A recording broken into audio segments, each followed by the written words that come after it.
I can, but it's very faint. We will talk into our mics. That's better, thank you.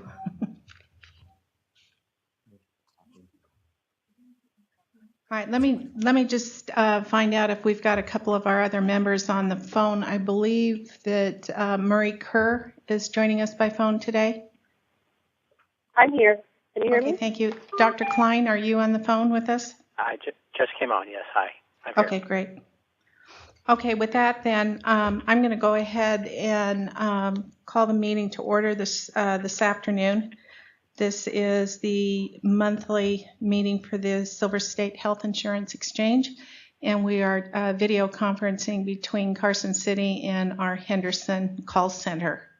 So anyone that's joining by phone, I would ask that you please keep your phone on mute unless you're speaking, and please do not put us on hold. Many times that puts background music onto the telephone and then very disruptive to the rest of the meeting. So, Mr. Hager, do you have any other announcements this morning before we take roll call?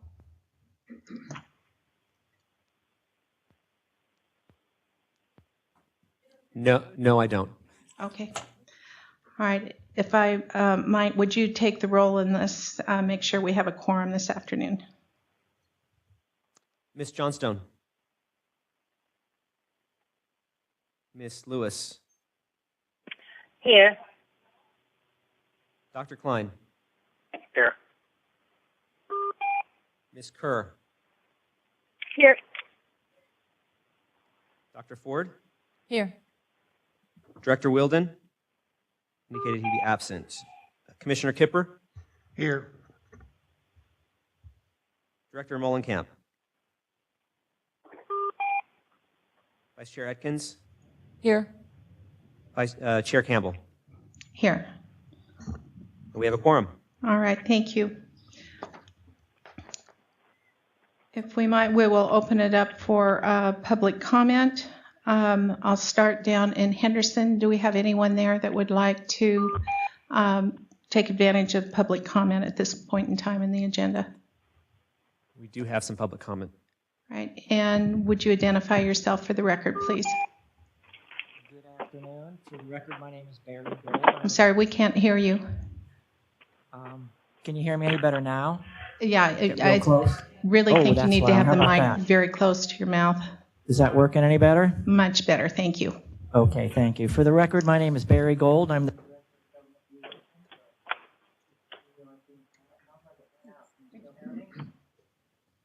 We just completely lost the sound. Check, check. Is it red or green? tried. No, it just died.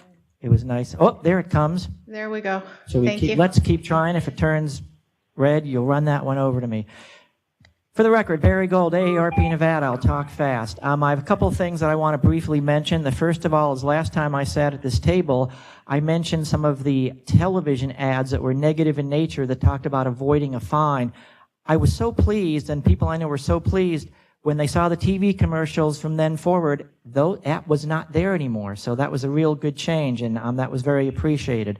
Next thing I want to mention is AARP has been at most of the libraries in Clark County and Henderson, over 25 presentations. We've been real pleased, and people have been coming out. They're really hungry for this knowledge, and we've done this in collaboration with the libraries and community centers. I know some of the navigator groups have been doing one-to-one sign-ups. One of the biggest questions that's come up is about Medicaid and signing up for Medicaid and what happens, because a lot of people come to the libraries wanting to know. And what we've heard is a lot of people who, I know a new policy just came out for the navigators and assisters that are directing people who kind of pre-identify as being Medicaid eligible, directing them straight to Medicaid sites to kind of avoid that. Lost her again. I'll try. Turn it off, turn it on again. You're on now. Hello? Okay, there I go. Avoid that next step of having to fill out the whole application, then waiting to hear from Medicaid. And I guess the question that a lot of people have asked me is they've called and they've went to Nevada Health Link and signed up and found out they were Medicaid eligible, and then they never hear back from Medicaid. I know of 2 instances of people have waited 3 or 4 weeks and they're wondering what the next contact's going to be. I realize this is public comment, but if somebody could get some information to me on how that's working and how the welfare division, once somebody does fill out whatever they fill out that says that they're eligible, when they should hear from them. I know it was estimated it would be a certain number of days. Probably it was more days than that, but there's some people that are still waiting. We've had a lot of people ask us a lot of other questions about the problem facing, and I don't want to give you the whole laundry list, but some of that have come up very frequently, very, very frequently, are eligibility calculator problems where they double people's income, and that gives them a bad subsidy figure. Some of the plan subsidies list the deductibles wrong. They're unable to submit or pay on the website, and you probably may be aware of some of these, but these have come up kind of repeatedly to us at these library sessions. And then something else that has been a question is when people look to find a navigator and assister on the website, when you put the locator, is you put your address and you put your zip code, is the little bubbles that you get seem to be kind of catch as catch can. They come up different times and they seem to be skewed. I tried it this morning and I put in the office at Eastern and Sunset and put a 50-mile radius, and I only came up with 6 CACs, 10 assisters, and 3 navigators, and there has to be more assistance available, and then there were about 1 million brokers, which may be true to the actual numbers that are there, but you know, the other question is you're giving individual names and phone numbers, and might it be easy to just somehow on the website where it says where to get assistance, the main branch number for the navigator agencies on the website, and that way they know we can call the Ramirez Group, we can call CARE, we can call East Valley, we can call Great Basin, and that might be a lot easier because otherwise they're going to ask for Judith Ford at this phone number, but you may not really be at that phone number. It may be CARE's phone number. So I think that might be a good consumer-friendly thing to have happen. Thank you very much. That's my public comment. Thank you, Mr. Gold. Is there anyone else in Henderson? It doesn't appear to be so, but if I could make a couple of comments about that. We've got his microphone programmed to shut off after 10 words, so it doesn't go on too long. So for Medicaid, this is very important to understand. You go through the single streamline application. It's the series of questions that gets you to the eligibility page that has a series of X's and checks that says what you are eligible for. At that point, it says you are eligible for Medicaid. However, you still have to continue through the process and select a managed care organization for those in Clark County and Washoe County, or if you're not in those areas, to select the fee-for-service plan, and then hit confirm. Once you've confirmed your plan selection, that information is then transferred immediately, that second, to the Division of Welfare and Supportive Services. Now, it may be a few days till they get through that, but generally they're getting through those applications fairly quickly. The other thing to note is that once you hit that confirmation button, your information is immediately available in Access Nevada so that you can also apply for SNAP and TANF. Okay? If you stop at those X's and checks, it does not go over to welfare. That's really important. Now, we are working on a fix to make it go over automatically after a period of, say, 72 hours. The idea is, there are some people, we had a number of people that went through the process, they stopped, and we called, I think welfare called about 50 of them.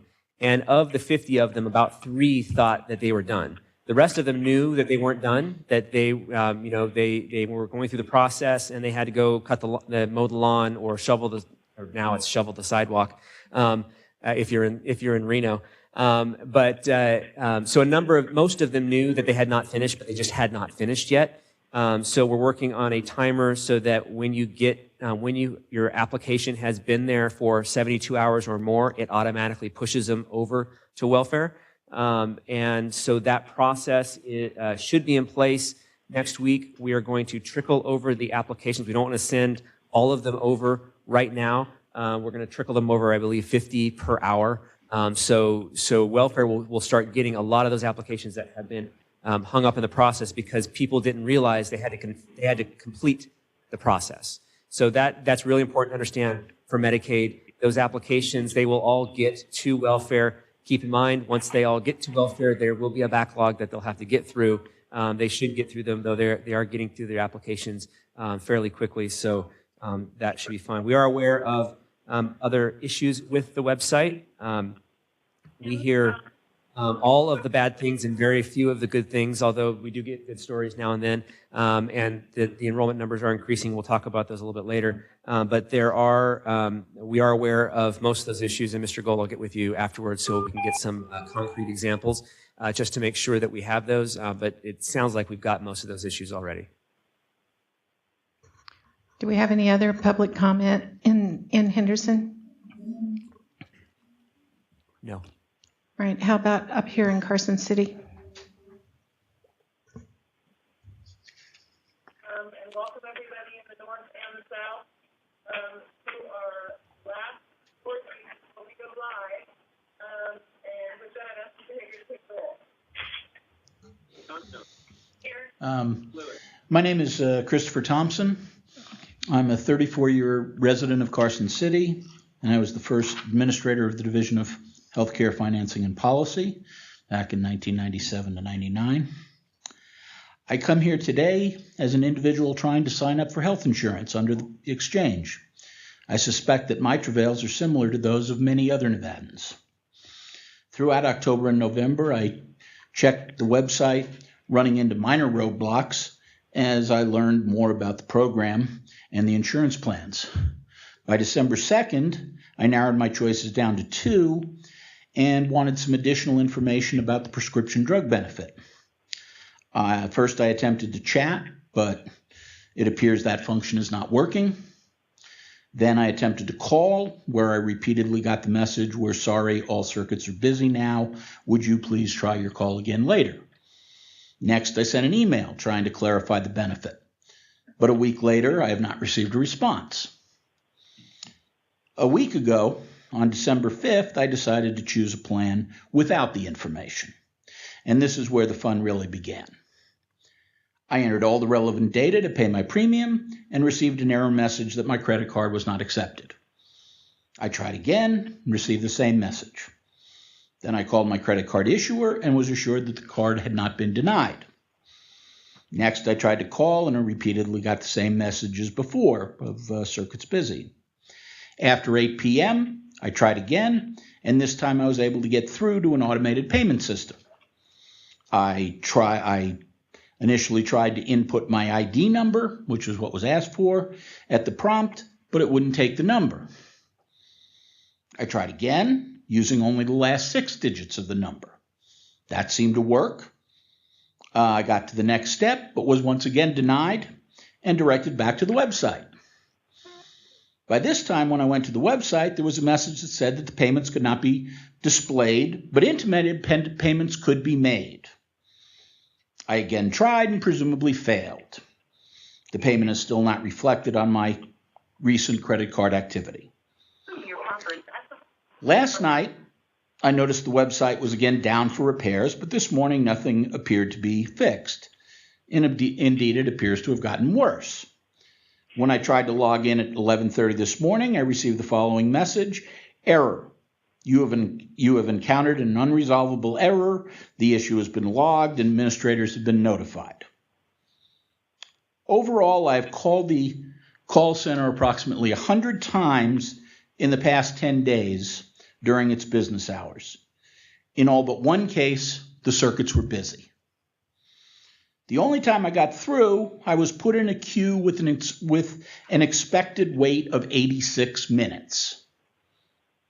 That was last evening at 7 p.m., which means that the call center would have been closed by the time I got through. As I read the materials for today's meeting, it doesn't seem like there are any major problems. The only comment about the operations on page 15 of the fiscal and operational report is generally positive and makes it seem as if the system is working. From my perspective, nothing could be further from the truth. The system appears to be totally overwhelmed and melting down just as it is most needed. I feel like I've spent several days shopping only to find out that there are no registers to pay for the merchandise. I have been bounced from website to call center without resolution. The broken payment system seems to explain the data that shows high numbers of interactions, but very few actually enrolled. And I would say most likely those high number of interactions as far as calls doesn't include all the times that systems are busy. I would like to be able to pay my bill today and assure that I have insurance on January 1st. Is there anybody here that can actually take my payment? I am totally frustrated at this point. I'm somebody that has dealt with the system. I've been a part of the system going back 15 years. I want health insurance. Okay? But I can't get it. And there's no reason why there can't be some simple system that every single Tom, Dick, and Harry place that's selling anything can just accept your credit card information and you can be done with it. Mr. Thompson, I appreciate your written comments. We will post this on our website. Will you be here for the whole meeting, or I will stay around. In fact, I'm very interested. I was shocked when I started reading the operational report and it didn't have any mention of difficulties. I mean, that to me was flabbergasting. I would like to put you together with one of our staff at the end of the meeting if you would be willing to stay and let us see if we can work through the issues with you. And I appreciate the time and the effort that you've put into this, and I apologize about the frustration that you've had. I'll be happy to do so. Thank you. Do we have any other comments here in Carson City? Right. How about on the telephone?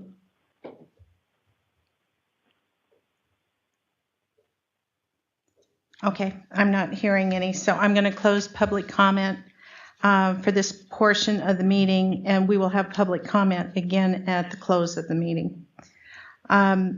Next item on the agenda is the approval of the minutes from November 14th. Do we have any members who would like to edit or make changes to those minutes? Marie Martin Kerr here. Yes, Marie. Item 4 of the minutes, the motion reads for approval of the regulation. I think that after we did, as we were doing the approval process, it would be more accurately to describe the motion as for approval of going forward with workshop and adoption hearing for the regulation. Does that make sense? Yeah, I think I know what you're trying to say. Maybe Dennis can help. That was not the approval of the regulation. It was the workshop only. Madam Chair, Dennis Belcourt, Deputy Attorney General. I believe that meeting was only a workshop meeting. It was not an approval meeting. That's correct. So we'll have the minutes reflect that. Are there any other edits? All right, hearing none, do we have a motion to approve with the amendments? So moved, Lynn Atkins. And is there a second? Marie Kerr, Dr. second. Ford, second. All right, thank you. All in favor of the motion? Aye. Aye. Aye. Aye. All right, is there anyone that doesn't approve of the motion? All right, motion carries. Thank you. We have Commissioner Kipper here today, and we asked him to give us an update on all the changes taking place or suggested changes on insurance policy. So you're up. Thank you, Madam Chair, members of the committee. For the record, my name is Scott Kipper. I'm the Insurance Commissioner for the state of Nevada, and I thought I would give the board an update on a number of recent issues that the Division of Insurance has been working on. First and foremost, as we all are aware, the President of the United States had said and stated and reiterated about 3.5 weeks ago that if an individual likes their insurance policy, they should be able to keep it, but that the enforcement of that would be left up to individual states. The Division of Insurance began to work on that issue almost immediately upon the statement by the president, and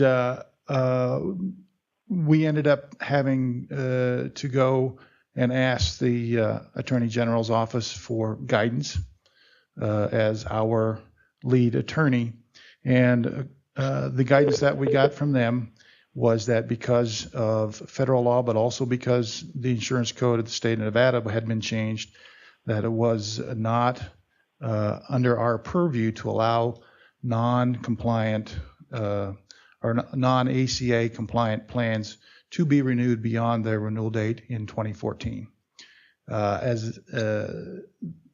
This issue has been almost split right down the middle in the country. Last I saw, there were 27 states that were going to take the same stance that Nevada has taken, and there were 27 states that were going to allow these policies to be extended beyond the renewal date of 2014 into 2015, which time then they would have to be compliant. So this is far from being universally enforced across the nation. So, but we believe that this best fits the statutes that we have been given, and also the statutes that the legislature changed in order to provide compliance ability at the state level. So if there are problems or complaints or enforcement issues, that can be done at the state level rather than rely upon the federal government. So that has been something that has taken up an awful lot of time and energy from the division, but we believe that this is a very proper decision. One other item that we have been working on, we issued a bulletin before Thanksgiving addressing the issues surrounding brokers and producers working with navigators. There was some concern expressed to us by the broker and producer world in the state of Nevada, whether or not they could work with the enrollment assister or facilitators and affiliated navigators or certified assistance counselors. And we researched this, found that there would not be a concern or a problem allowing them to work together and would not conflict with national or federal law. So we issued the bulletin in the interest of making sure that consumers had every opportunity to get the best information and work with the most learned folks, whether they be navigators, brokers, and allow these navigators, brokers, and certified assistance counselors to work together, if at all possible, within the direction that they are given, and that certainly that there is not any steering being done by the facilitators, but also that there's a great deal of cooperation from the broker and producer world. So we believe that that will provide a great deal of assistance to consumers of the state of Nevada. There has been some question on how supplemental products are to be coordinated with qualified health plans under this Affordable Care Act. There were some frequently asked questions that were issued by the federal government back in January, which highlighted this issue. And we are in the process of finalizing a bulletin that would highlight what what carriers who sell supplemental products must do. There is a concern that if I had a hospital indemnity plan, for example, that paid me $150 or $200 a day for every day that I'm in the hospital, that would qualify as a qualified health plan or a health insurance policy that would be compliant with the ACA. We will make very clear that that does not. And in fact, we're considering whether or not to give some direction to carriers to say, you must disclose to consumers that these are not ACA compliant plans and that this does not absolve you of having to have a qualified health plan in accordance with the Affordable Care Act. We anticipate that guidance should be out within the next, before the end of this year. So those are the three items that I want to talk about what's going on in the marketplace. Certainly, we have just been as busy with ACA implementation as the exchange staff. One thing that I would like to mention is that we have just completed some additional upgrades to our website. The website does include all the plans, both inside and outside the exchange, complete with rates and some of the provisions of those products. So you can do those product lookups now on our website as well as the exchange website. So we would encourage consumers to use all of the information available to them, both on the exchange site and our site, in order to make a good educated decision when it comes to purchasing their health insurance. And with that, Madam Chair, I would be more than happy to answer any questions that the board might have. Thank you, Commissioner Kipper. Do we have any board members that would like to ask any questions from Commissioner Kipper? Yeah, hi, this is Ron Klein for the record. Commissioner Kipper, if I understood the press reports correctly, it seemed like if a person bought a policy for 2014 prior to January 1st, 2014, that would be acceptable. Is that correct? For the record, Scott Kipper. Dr. Klein, it's good to hear your voice, and I hope all continues to go well in the nation's capital. Doing my best to fix things. Keep it up. The policies were allowed to be sold or renewed prior to 1/1, and what we've seen was a lot of discussion about products that were being renewed or renewed early in order to beat that 1/1 deadline. So, and I guess the long answer to your very good question is yes, that many individuals are buying those products, but more importantly, most are renewing their current products prior to 1/1. Just one additional in the weeds. So somebody renews a policy for 2014 on December 31st. Are they still allowed to pay that premium monthly throughout 2014, or is the expectation that they have to pay the whole yearly premium prior to 2014? For the record, Scott Kipper, they should be able to continue to pay monthly on that policy with the understanding that product will go away on 12/31 of 14, and they would have to purchase a ACA compliant product for an effective date of 1/1/15. Thank you, Commissioner. I think you made a Solomon-like decision there. Oh, it has not been an easy one. Thank you, Ron. Thanks. Do we have any other comments or questions? None down here. It doesn't sound like we have any from any of the board members. I know that you have to go to a meeting a little bit later and you'll be leaving the meeting, but thank you very much for making that report to us. It's very helpful.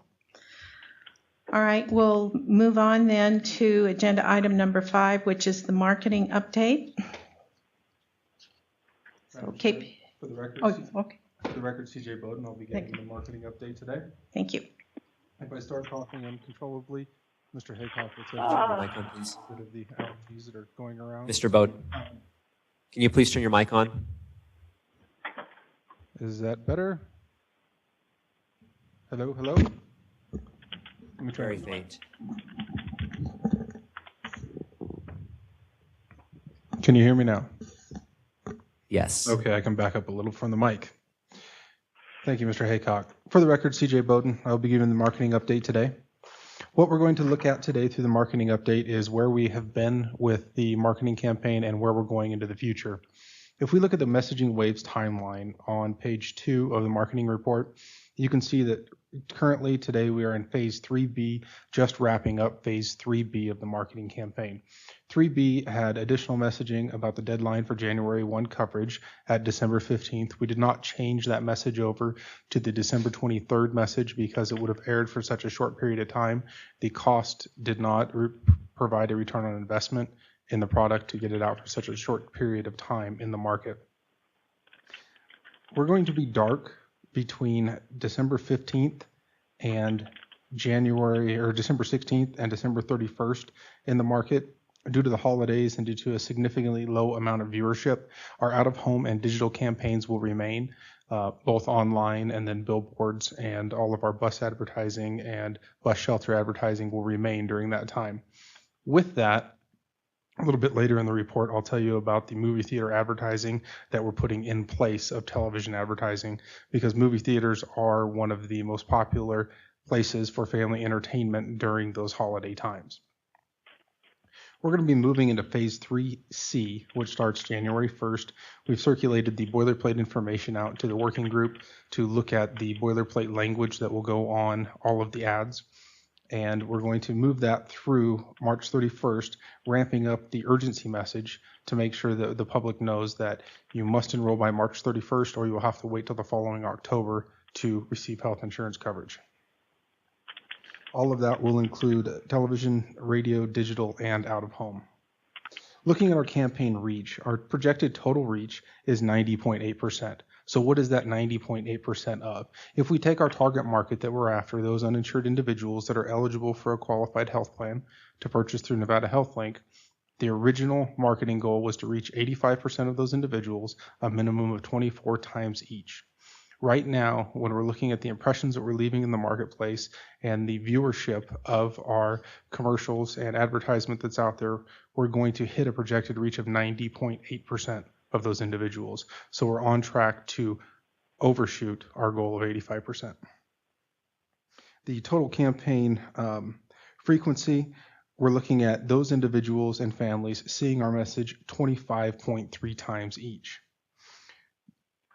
Projected total campaign impressions, we're going to deliver about 61 million total impressions, and we have an added value goal to the campaign of different marketing information and different pieces that we do. Either they can be newscasts, letters, and additional added promotional value, or radio shows that we've been doing of about 825,000, or 23% of our total media buy to the contract.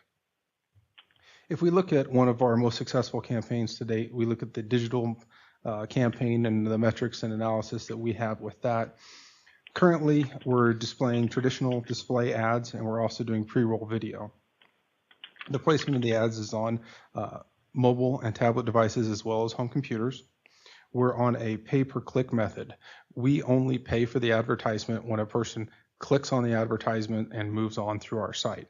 If we look through the click-through rate that we are going through there, we are performing at 3 times the industry average. If you look at an industry average click-through rate of about 0.5% to 0.06%, we are performing at 0.18%. So we're 3 times the industry average in people watching the digital ads that we have out there and actually calling to action and clicking through to go to our site.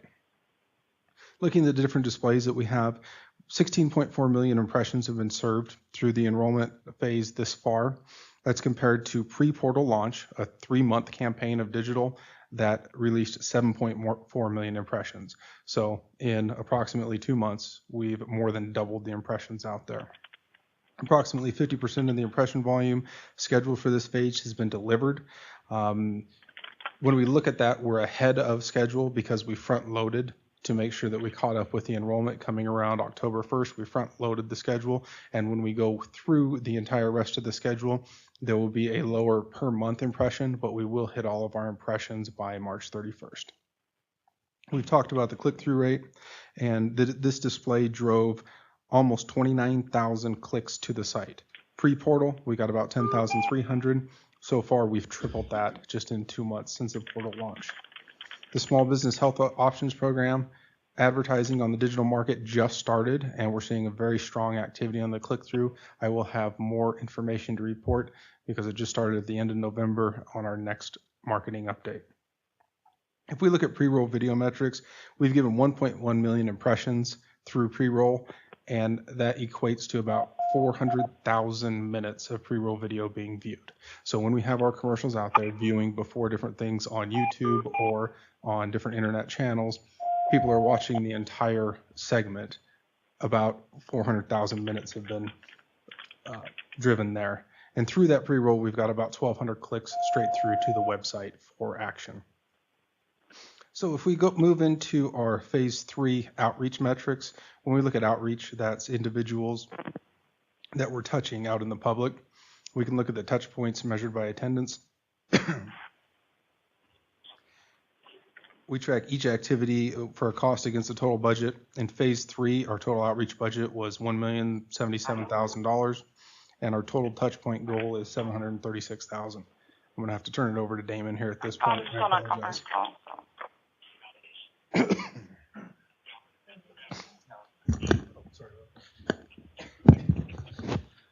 For the record, Damon Haycock, Finance and Research Officer, pinch hitting for CJ Bowden.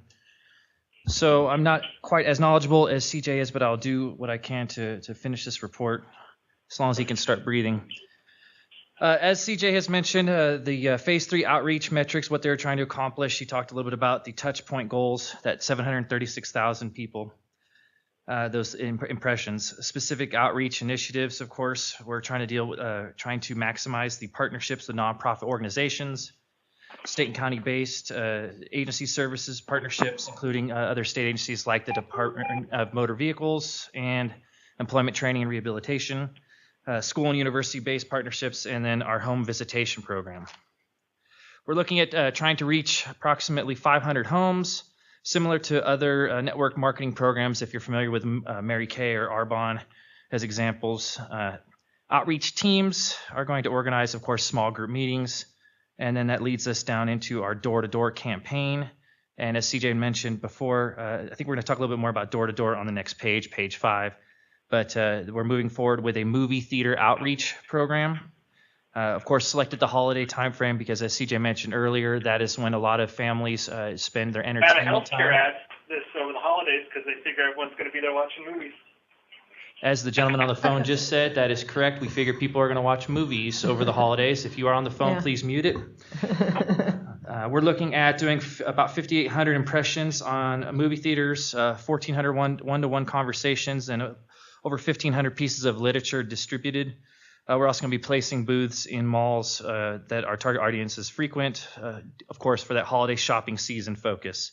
One of those is Meadowood Mall up here. You feel better? We'll do the professional wrestler tag team handoff here, back and forth. But for the record, CJ Bowden. Thank you, Naaman.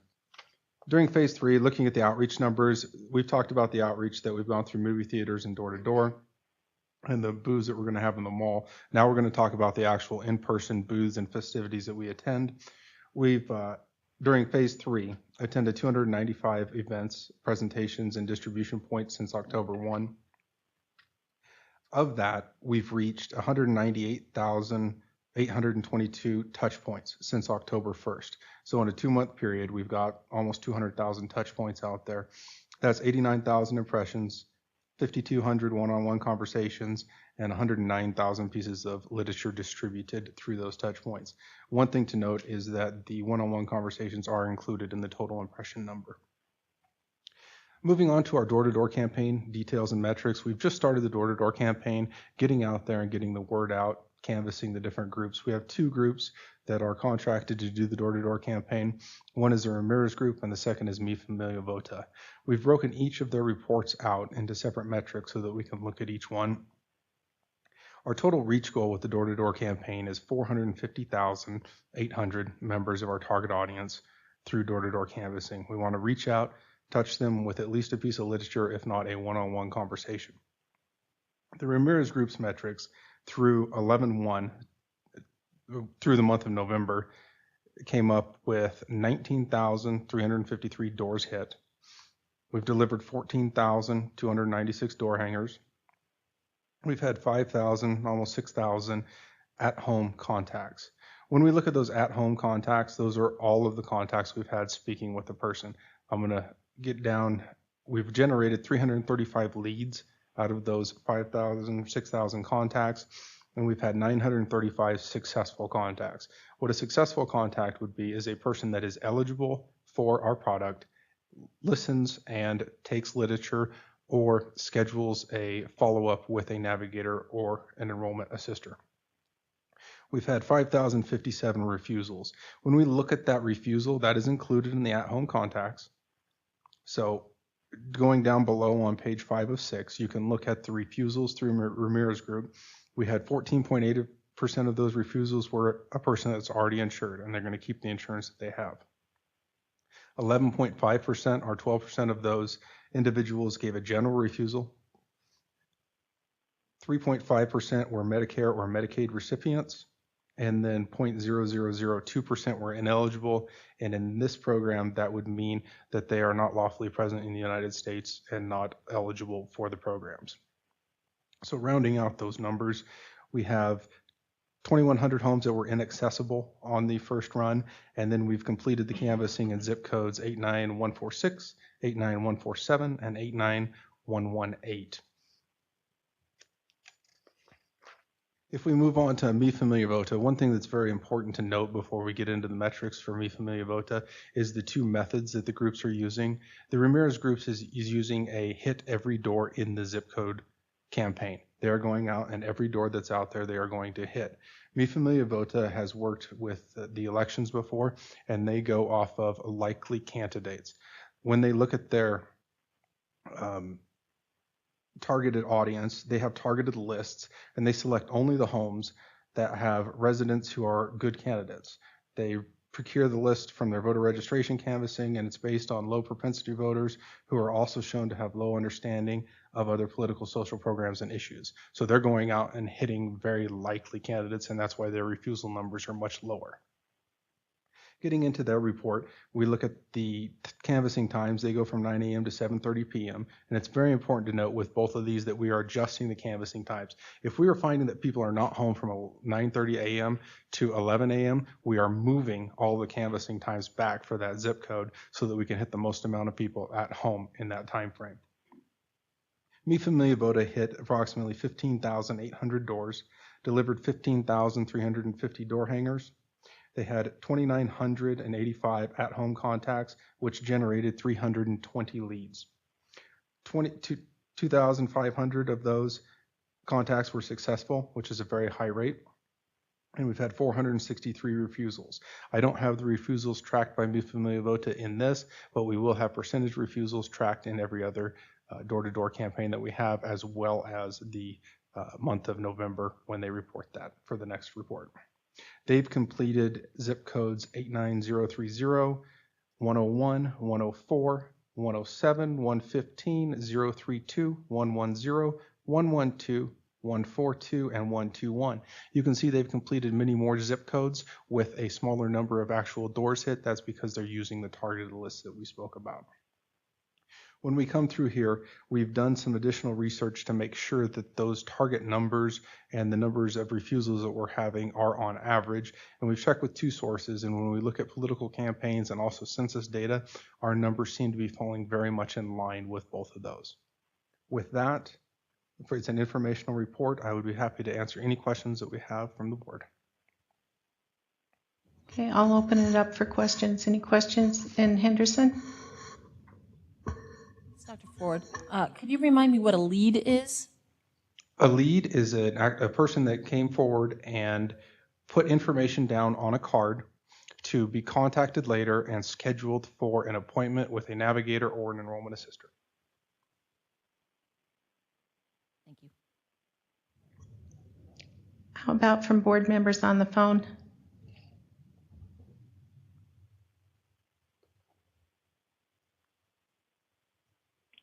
This is Lavon Lewis. I happened to be at the Texas station on sometime during December 6th through the 8th, I guess, going to the movie, and I did see the canvases.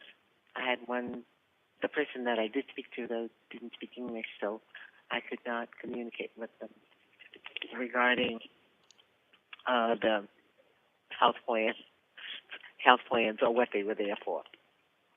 But they were certainly there. Ms. Lewis, you're breaking up a little bit. Could you speak into the telephone a little bit closer, please? Oh, I was just saying I did see the people who were at the movie theater Oh, at Texas Station? At the Texas Station on one of the days, I'm not sure which one, December 6th through the 8th. I did go to the movie, and they were there, and they were at a table.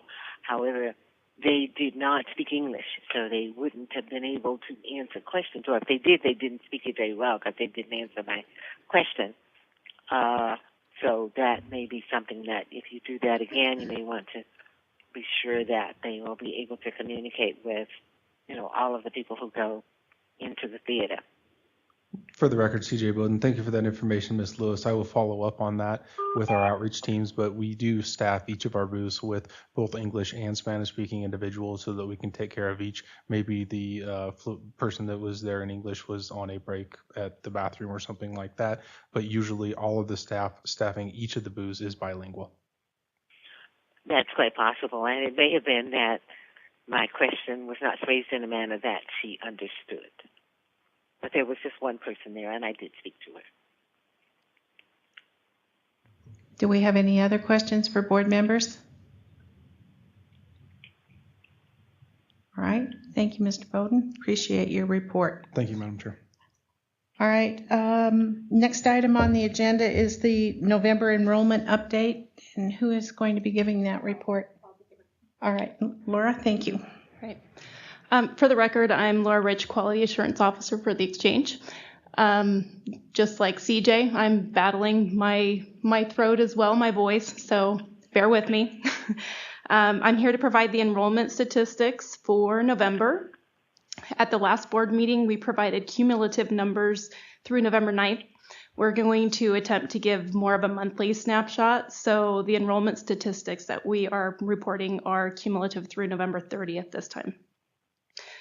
So our web traffic increased significantly, went from 2.8 million to 4.4 million. And something to note, in the last week or so, we've had a lot of activity both on our website and in our call center. Just on our website, we had almost 1 million hits in the last week. So you'll see that reflected in next month's report. You'll see a spike in those numbers. And the unique visitors also increased from 311,000 to 458,000. So moving on to eligibility determinations, this is when a person enters in all of their household information and receives an eligibility result for each person who's applying for coverage. As you see, the numbers increased by about 75% in each of these categories. We went from 16,590 Medicaid CHIP determinations to about 28,588. And then we went from about 9,200 individuals qualifying for a qualified health plan with APTC, Advanced Premium Tax Credit subsidies, to approximately 10,100. And then we have this ineligible category, the not eligible individuals. So those are people that have been included in the household size but are not seeking coverage, and they can also be ineligible individuals. So those that are deemed incarcerated or have been, their legal status is they are not legally present.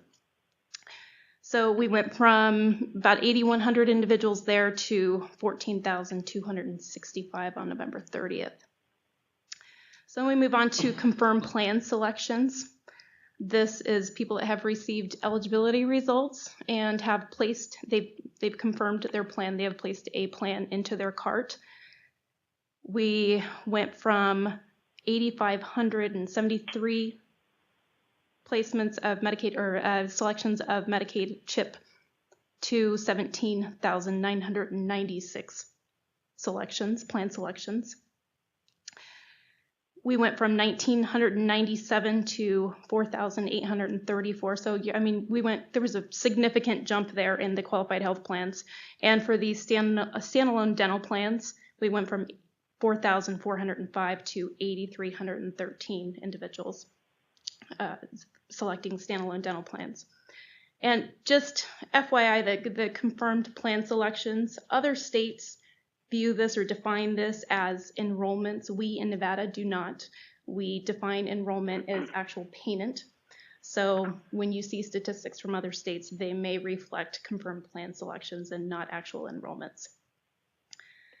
So we get into enrollments, and like I said, it's defined as payment made. When we reported these numbers last month, we also were including scheduled payments into this number. This month, we are not including scheduled payments. It is strictly payments that have been made and processed. So obviously, Medicaid and CHIP is not applicable. Last month, we had 513 enrollments for qualified health plans. We now have 778.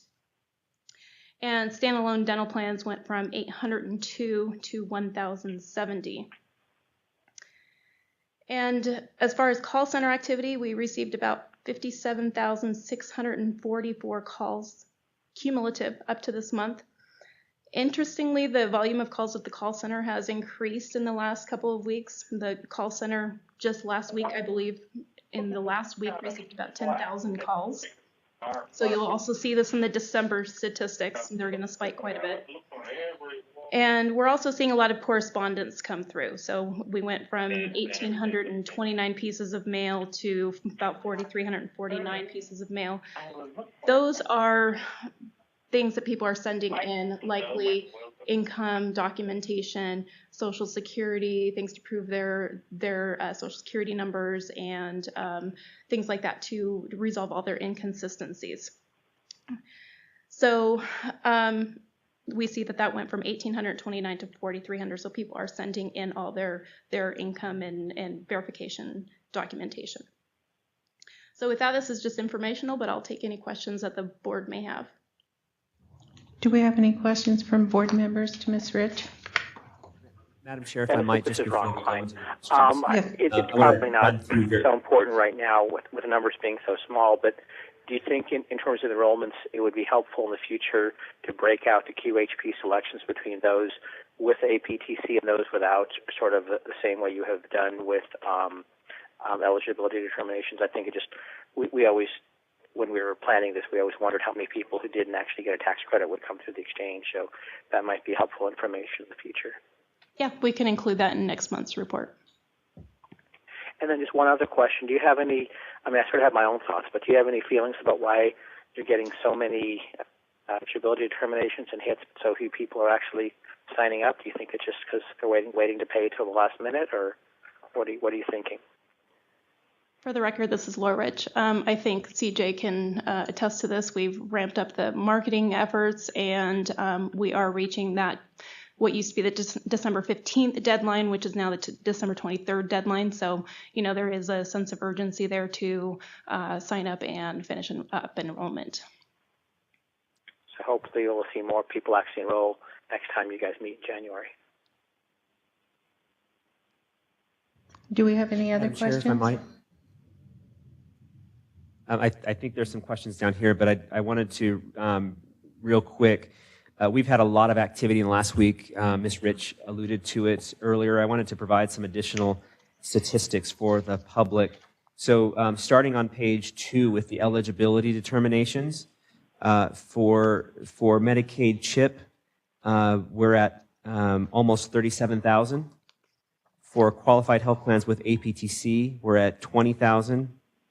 Without tax credit, we're at almost 12,000, and not eligible, we're at 18,000. So a total of 87,000. That's 18,000 eligibility determinations that were made just last week alone. So we're at about 87,000 total eligibility determinations. Confirmed plan selections, we've had, we're up to about 24,000 Medicaid and CHIP plan selections. Now these are individuals. These aren't applications and applications for a family. These are individuals that have gone over to the Division of Welfare and Supportive Services. This does not include whatever applications they may receive on their end without going through Nevada Health Link. We've had 6,600 qualified health plan selections. So last week alone we had 1,800, and we're up to almost 11,000 dental plans. We had 2,400 dental plans selected last week alone. And then finally on the enrollments, our qualified health plan enrollments doubled.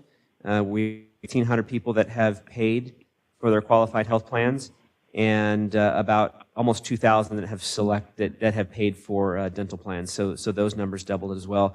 We expect to see high volume on those items as well.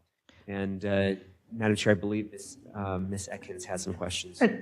Before Ms. Atkins, before you ask your question, I could not hear what you said the enrollment was for the QHP. Would you say that number was as of last week? So as of December 8th, it was 1,537.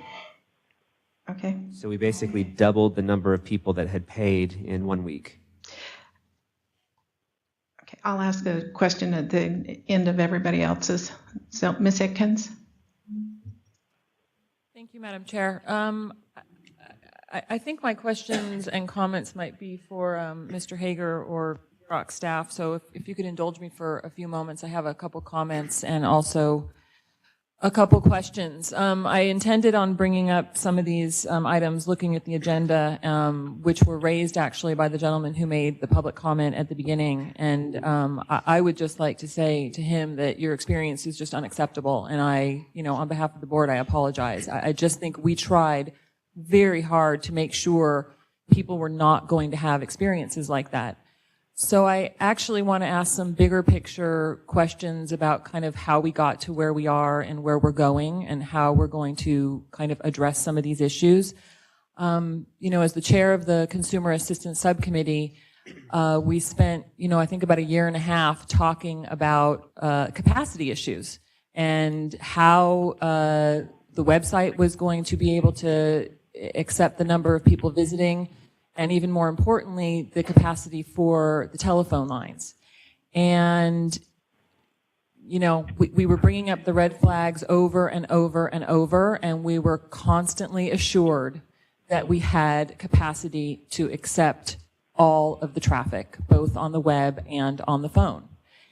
And understanding that the rollout of the Affordable Care Act beginning on October 1st was problematic, to say the least, across the country. And I understand some of all of that. It still seems to me that if everything had gone right on our end, that we still were not able to live up to the number of people that we thought were going to come and we thought were going to enroll. So I question and want to know how we kind of got those numbers wrong on capacity and staffing. And I know those issues are being addressed. I know Mr. Hager has been, letting the board know the problems and challenges about staff, potential appeals, and all of that. I mean, I just want to make sure we're up to it.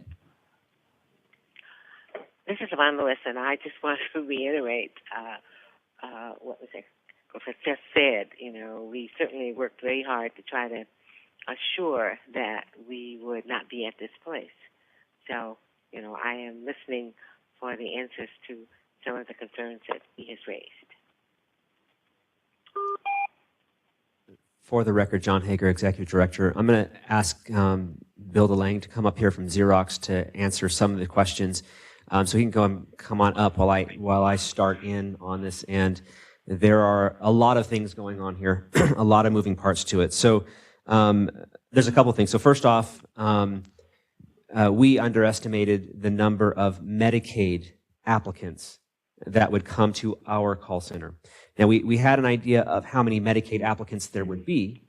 Our understanding was that most of those Medicaid applicants would go through the channels that they currently go through, which is typically welfare or some of the community partners. And overwhelmingly, they have come to our navigators, our brokers, and our call center. So everybody has been overwhelmed, and the brokers that are in the audience could agree with that. Everybody has received an overwhelming number of Medicaid applicants. Again, these are populations that didn't have a ton of assistance before filling out an application, and now they're asking for that because of these resources that are available to them. So that caught us by surprise, and that is something that I need to take responsibility for. In the contract, it did not include that kind of capacity requirement for basically, if we look at the Medicaid to qualified health plan plan selections, it's basically 5,000 qualified health plans to 18,000 Medicaid CHIP selections. That caught us off guard. We knew the numbers would be that way, but we didn't realize they'd be coming to us for help filling out that portion of the application. The real intent of having navigators certified, having the call center certified, making sure you could use brokers was to assist with the plan selection. That is supposed to be the difficult part. And that is the part really that you need the advice for. The rest of it is going through the single streamline application. Admittedly, there were website issues, and there still are some website issues. Going through the single streamline application, though, is relatively straightforward. There are times, again, that there are errors, and people will call those. One issue that Xerox will need to address, the report that we provided the Consumer Assistance Committee, we feel it did have enough capacity to meet the needs for qualified health plan enrollees and the small number of Medicaid applicants that we thought. But it was an average, and I'm not sure that we staffed up to above that average, because of course, open enrollment, you're going to have a higher demand. And so I think we staffed to the average, but did not get above that average until a little bit later. Now, I will say we are above that average. I believe the call center report had about 35 call center reps. We're at 51 right now, and Mr. DeLange and Mr. Vidiello can provide additional comments on that. The other issues that have occurred, healthcare.gov was an interesting phenomenon. It actually kept people away from our site and our call center for the months of October and November. And then once the feds announced that healthcare.gov was fixed on December 1st, our call volume went through the roof. So we went from about 1,200 calls per day in November to about 1,800 to 2,400 calls a day in December. It has been truly amazing how many people have called because suddenly they feel like it's fixed. And now they obviously want to get health insurance. And then the last thing are notices. The notices are going out today, this week. I think that some have gone out the last couple of days, some eligibility determinations, as well as some the invoices, the initial invoices. And those, so the first batch has gone out this week, the second batch will go out next week, and then they'll go out daily after that. That will help with some of these issues, as well as the fixes to be able to see your plan selection, to be able to see your the amount that you've paid. Many people have gone through the process, no problems they've gotten through. They do have questions about their payment showing up in the system, and those are legitimate concerns that should be solved this week and next week. There are also those, like the gentleman in the public testimony, Mr. Thompson, indicated that are having some of these issues. We're aware of those, and we're trying our best to deal with those to get them through the process as quickly as possible. Obviously, with the long wait times that are on the call center, and with the high number of times where there are busy signals, that is an issue. We are recommending people try back between 6 and 8 p.m. The volume is slightly lower at that point, although at this point it is getting filled up the entire day. So we're trying to increase capacity. To that end, we are adding customer service representatives, and I think some next week and some in early January. And I'm going to let the folks from Xerox provide those details. If I can just ask, thank you. If I can just ask one question. Besides adding additional staff, are we increasing hours? I'm going to let Xerox answer that one as well. Good afternoon. My name is Greg Vidiello. Can you hear me okay now? Can you hear me now? Can you guys hear in the north? Yes, we can hear you. My name is Greg Vidiello, and I'm with Xerox. I work with Bill. As John indicated, we are at 51 customer service reps right now taking phone calls. We have 9 that are currently in training. Okay, we lost you again. Sorry, I'll try to speak louder. I naturally speak lower, so. Yeah, you might put the mic a little bit closer to your mouth too, because it's pretty faint. Okay, can you hear me better now? A little bit, thank you. I'll try to use this mic instead.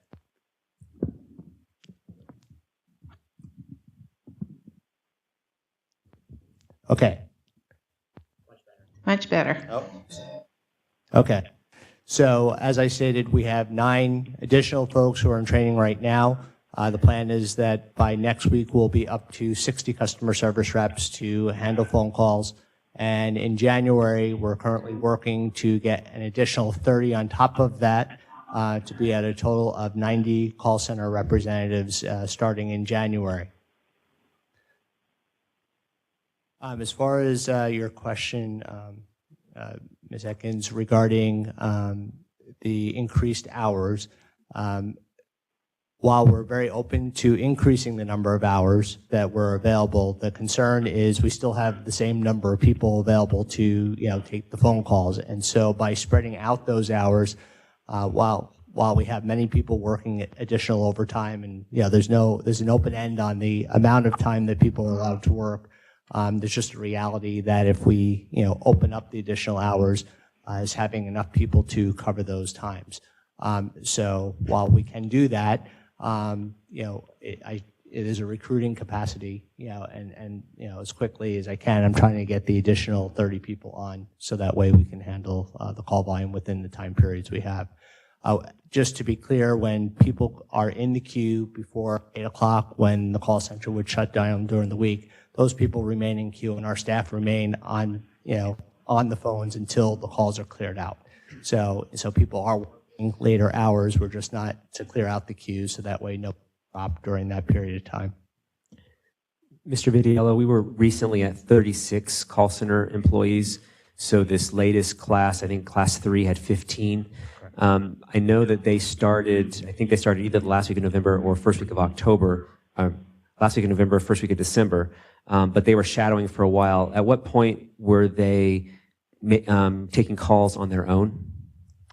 At some point last week, when they completed the broker training, they were out on the floor and able to start taking phone calls last week. But of course, at the same time, the volume of calls coming in was increasing. So. What are the current hours for the call center?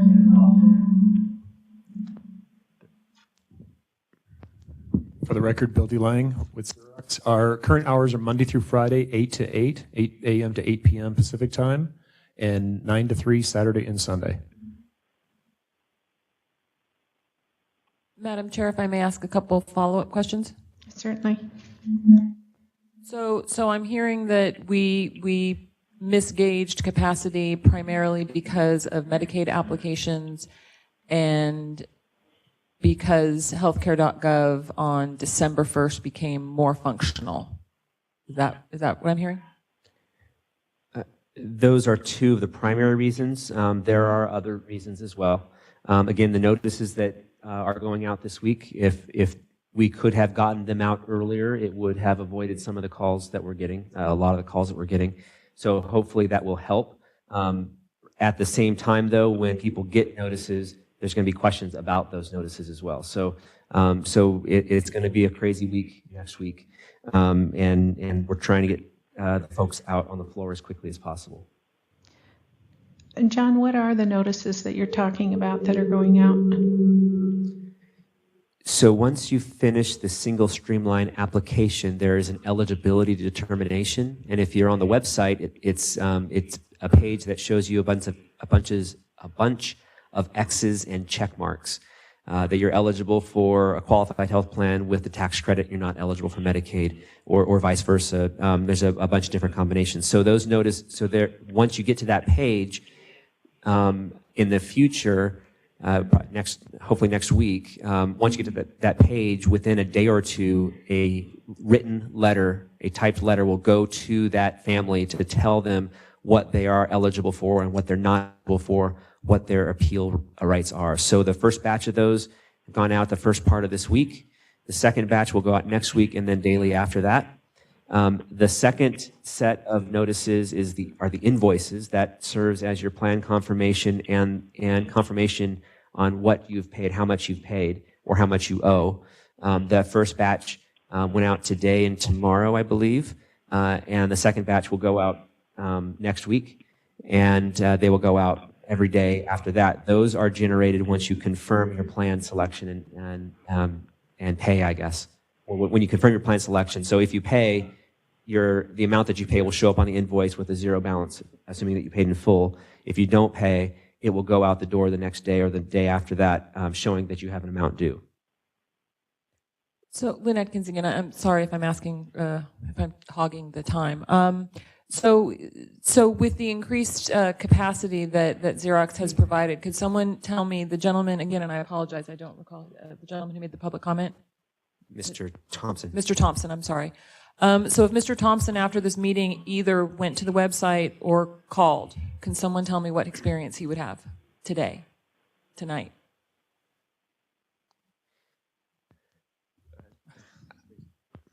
Sure. If Mr. Thompson, if he wishes to either send an email, we have a team, an increased staff of individuals looking at emails as well. So if Mr. Thompson wants to call our call center with the new training people that we've had come out last week, the phone calls should be answered a little bit more quickly. However, we are running into some capacity depending on the time of day. My suggestion is if Mr. Thompson wants to call a little bit later, between 6 and 8 p.m., that we should be able to get back to him. I think during the public testimony, Mr. Thompson says he has attempted to do all of the things that you're suggesting. So, no, you may not. What I would like to do, and what I am doing right now, is Shauna DeRoos is going to be working with him today, and I've asked her to make sure that his enrollment is completed by the end of today. So we're going to work on that. But that being said, I think some of the things that you're saying that are the corrections and what people should be doing are not working for those individuals. So knowing that, we've got to come up with another plan that cures this. And I know Ms. Atkins has been asking a lot of questions that all of us are wanting to get some answers to. And unfortunately, it puts Xerox on the hot seat right now. So with 11 days left for this open enrollment, we do need to see some cures to some of these problems, and we need to see them a little more quickly than we're seeing them.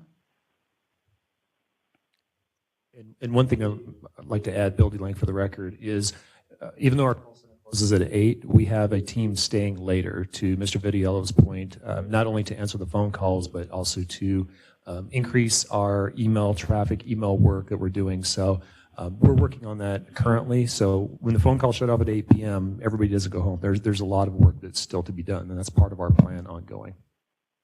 Well, I guess one suggestion, and I don't know if you can do this or not, but when Mr. Roos is working with Mr. Thompson today, and if we encounter many of the things that he says he's encountered over the last couple of weeks, is there some way that you can be watching this at the same time so that you can see what errors are popping up? I think it would be very helpful, and I think you've got a good candidate here that's got a lot of issues. Exactly, the build for the record. That's exactly it. Okay, thank We'll you. be glad. We are monitoring, and if there's anything along the way that we need to be aware of or fix, we're able to see it, then we can act on it. Thank you, I appreciate that. Point, Madam Chair, this is Greg again. I'll sit on the call and the meeting with Shauna DeRoos and Mr. Thompson, so I can watch specifically what's happening during that period. So that way we can get the right resources in. I think that would be really helpful. Thank you. Do we have any other questions from board members to Xerox or anything else on the enrollment update? Ms. Atkins, have you finished your questions? I'm taking a break for Dr. Ford. Okay. Hi, this is Judy Ford for the record. Since we're really digging in deep here, I wanted to specifically ask, Mr. Thompson's testimony got very specific with the bill paying section, and I wanted a little bit more detail in what's the fix on the bill paying section, since that should theoretically be the easiest part of the transaction, taking people's money.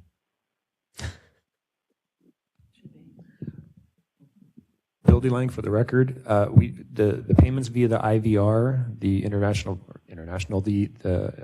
voice response, the call line is functioning. So that's something that we'll monitor this afternoon as well with Mr. Thompson to ensure that the payment, if a payment is selected by the IVR, is working correctly.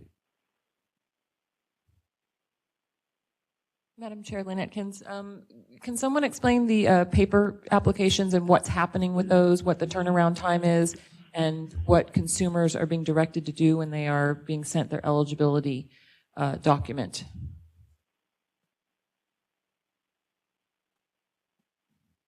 So currently, paper applications are mailed into our Las Vegas location, and then we are processing the paper applications. We are entering those into the system, and part of the notice, as Mr. Hager was alluding to earlier, is a notice would be sent to that individual to either give us a call to finalize their application. If they would choose to go into the website and choose shop and compare at that point. And so what's the turnaround time? And are these the same, who's entering these? The same 51 people who were at the call center? No, it's not the same people as the call center. We have a separate mail room.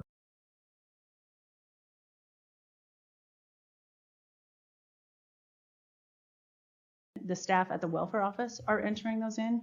If we get an application mailed to the P.O. box, which is listed on the paper application, it goes to a Henderson address. It's swept, that P.O. box is swept every day at 10 o'clock and then gets forwarded to the San Antonio site, where, as Mr. DeLange said, we have about 16 staff members who do the data entry on those. Those are entered within 24 hours. So the turnaround time on a paper app there is fairly quick. Now, when you get a paper application, the paper application takes someone through the eligibility determination. We take all of their information and we find out what they're qualified for. Now, if they are qualified for a qualified health plan, we then have to contact that person. That's the notice that goes out. We can also, we've spoke of starting a phone system to contact these people because time is running out, and saying, how can we help you get through choosing a qualified health plan? That information, if they are Medicaid eligible, gets pushed over to the welfare and supportive services side, and then follows the process the same as if a member had done their application online. So again, we take it in paper, but the paper application kind of presents its own stumbling block for those, especially if they're eligible for a qualified health plan, because they don't choose the qualified health plan on that paper application. So we do have to reach out to them, and it is a separate process at that point. Does that answer your questions, Ms. Atkins? Yes, it does. Thank you very much. And I just have one more comment, and I will turn the microphone over to anybody else. I just don't hear a sense of urgency from anyone. I just, not staff, from Xerox, and it seems very late in the day to be monitoring the situation. And we've got 11 days for people to pay, and I just don't hear kind of, we're going to do everything it takes to make sure that anybody who wants to sign up for health insurance in Nevada can do so, get through the system, and get paid by December 23rd. And it's just very frustrating what I'm hearing. So thank you, Madam Chair. Do we have any other board members that have questions regarding the enrollment or the process for enrollment?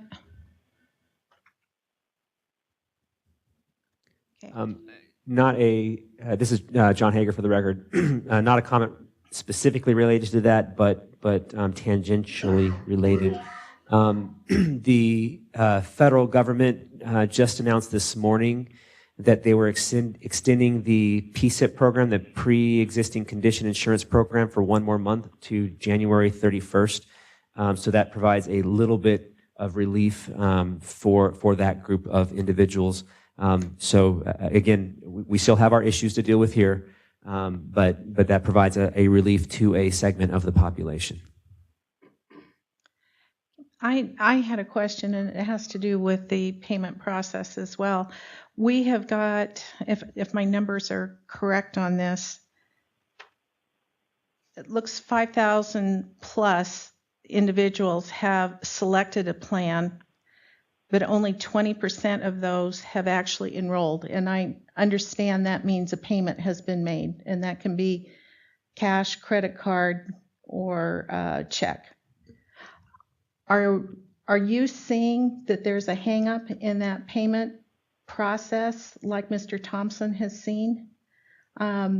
Obviously, he's trying to use a credit card. that could explain why we've got so few that have actually been, quote, enrolled versus those that have picked a plan.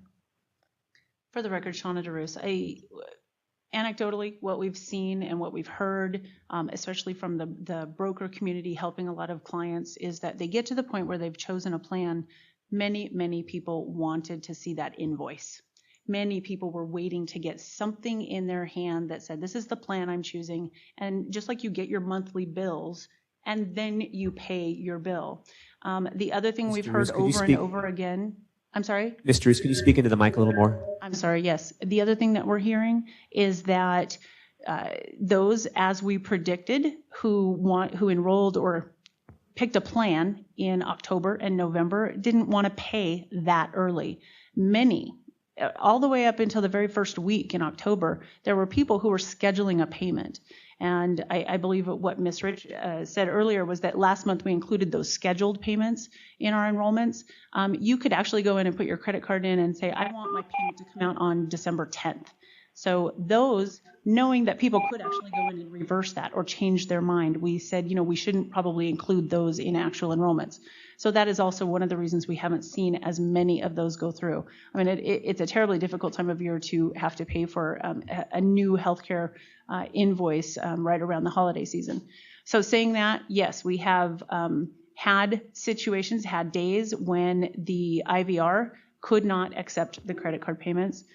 We have had hot fixes go in both on the IVR and on the website.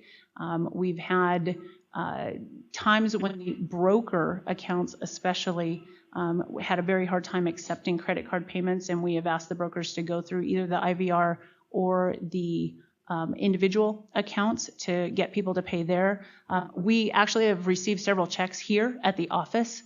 Instead of sending, people mailing in their checks, sending them to the Henderson address. So people are definitely paying, but I think that overall we're going to see a huge increase in the number of people who pay now that those paper invoices have gone out. And as we get closer and closer to the deadline, I think we're going to see an increase in the number of people who pay.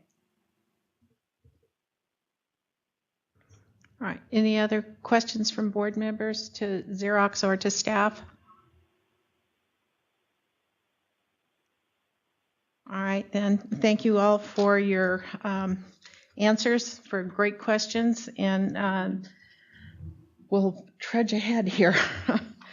I'm going to close the agenda item number 6, and we'll turn to agenda item number 7, which is the quality assurance and the metrics and evaluation plan.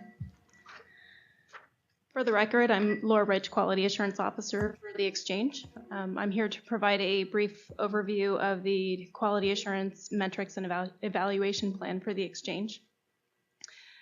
So the Affordable Care Act requires that state exchanges establish various oversight procedures as well as to implement and evaluate quality improvement strategies. The Exchange has developed a quality assurance metrics and evaluation plan to meet these requirements and to maintain program integrity within our operations. The Exchange has broken out the plan into 3 components. The first section addresses federal metrics established by the Centers for Consumer Information and Insurance Oversight, otherwise known as CCIO. They developed a summary level statistical report of standardized performance measures that cover areas such as eligibility, enrollment, appeals, and quality health plan performance. And throughout the past year, the state-based marketplaces were invited to take part in what they call cluster calls arranged by CCIO. Each state was asked to provide feedback on each of the data elements that were being requested from CCIO, not just to gather concerns, but also to make sure that states could agree on specific definitions, i.e. that enrollment definition, but also so that society could get a better idea of what each state's reporting capabilities were as well. So the feds are using this data to monitor and compare each state-based marketplace on a standardized level, but the Exchange has incorporated it into its QA plan because it captures such a wide area of data elements that can be used to analyze trends and implement quality improvement strategies. So only the summary of the quarterly report was provided in the quality assurance plan because The report is approximately 900 data, has approximately 900 data elements, and because the feds are still requesting state feedback on these data elements, I'm sure it will change significantly by the time we get the finalized copy.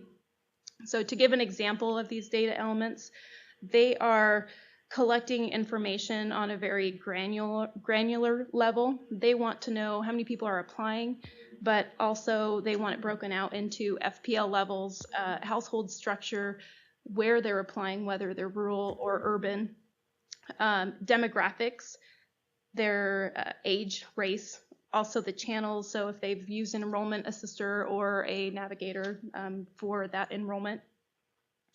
Currently now, we are using a very condensed version of that report, which we are supplying to SSHIO on a weekly basis. And so that comprehensive report, the first reporting date is actually February 1st of 2014. So right now we are just supplying that weekly, very condensed version of the report.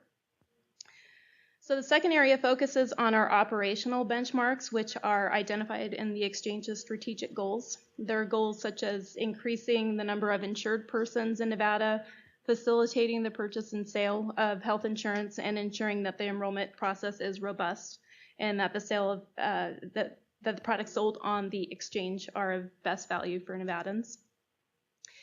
Each goal identifies a main data source, and each goal does have a benchmark and then additional sources that are to be used to supplement our analysis as well. We're also using including vendor performance into this component. The Xerox has a series of service level agreements or key performance indicators, which are monitored and examined on an ongoing basis. And Xerox monitors these SLA service level agreements through their own quality assurance department and then submits them to the exchange for review and approval. Xerox uses a scorecard technique for the most part, where they use the scorecards to monitor and report their SLAs to the exchange and also to assess their call center staff and the IVR responses. These are meant to identify deficiencies so that a plan of correction or mitigation strategy can be implemented to resolve any problems that are detected from those. And Xerox has also provided, which is in the quality assurance plan, they've provided their own internal QA plan, and that was incorporated in there as well as a monitoring piece. Also in here is the audit schedule. One of the audits that will be taking place here shortly is the audit of the BOSS through Xerox. It's through an independent contractor, and it's done on a quarterly basis through June 2014, and then biannually moving forward beyond that. Health claim auditors will be performing the first audit, which is scheduled to start here shortly in January, and it will cover the period beginning October 1st through December 31st. So the results will probably come to the board sometime in probably the March or April meeting. And the third section of the plan focuses on all the peripheral services and operations of the exchange. So this includes anything related to navigators, enrollment assisters, any of the grantees, also producers and brokers. The BOSS supplies us with several reports that we then use here at the exchange to identify enrollment patterns and possible risk factors. So we'll be looking at those monthly to identify trends that may be impacting enrollment or consumer satisfaction. The exchange also plans on conducting some field monitoring by utilizing secret shopping methods. So we're going to have representatives of the exchange go out and do some on-site visits. And we just want to make sure that producers are not doing things like offering financial incentives or violating any privacy or security policies. So additionally, the exchange is required to implement an enrollee satisfaction survey, and we have yet to receive federal guidance on that. So we're moving forward with our own version, a provisional post-enrollment survey of our own.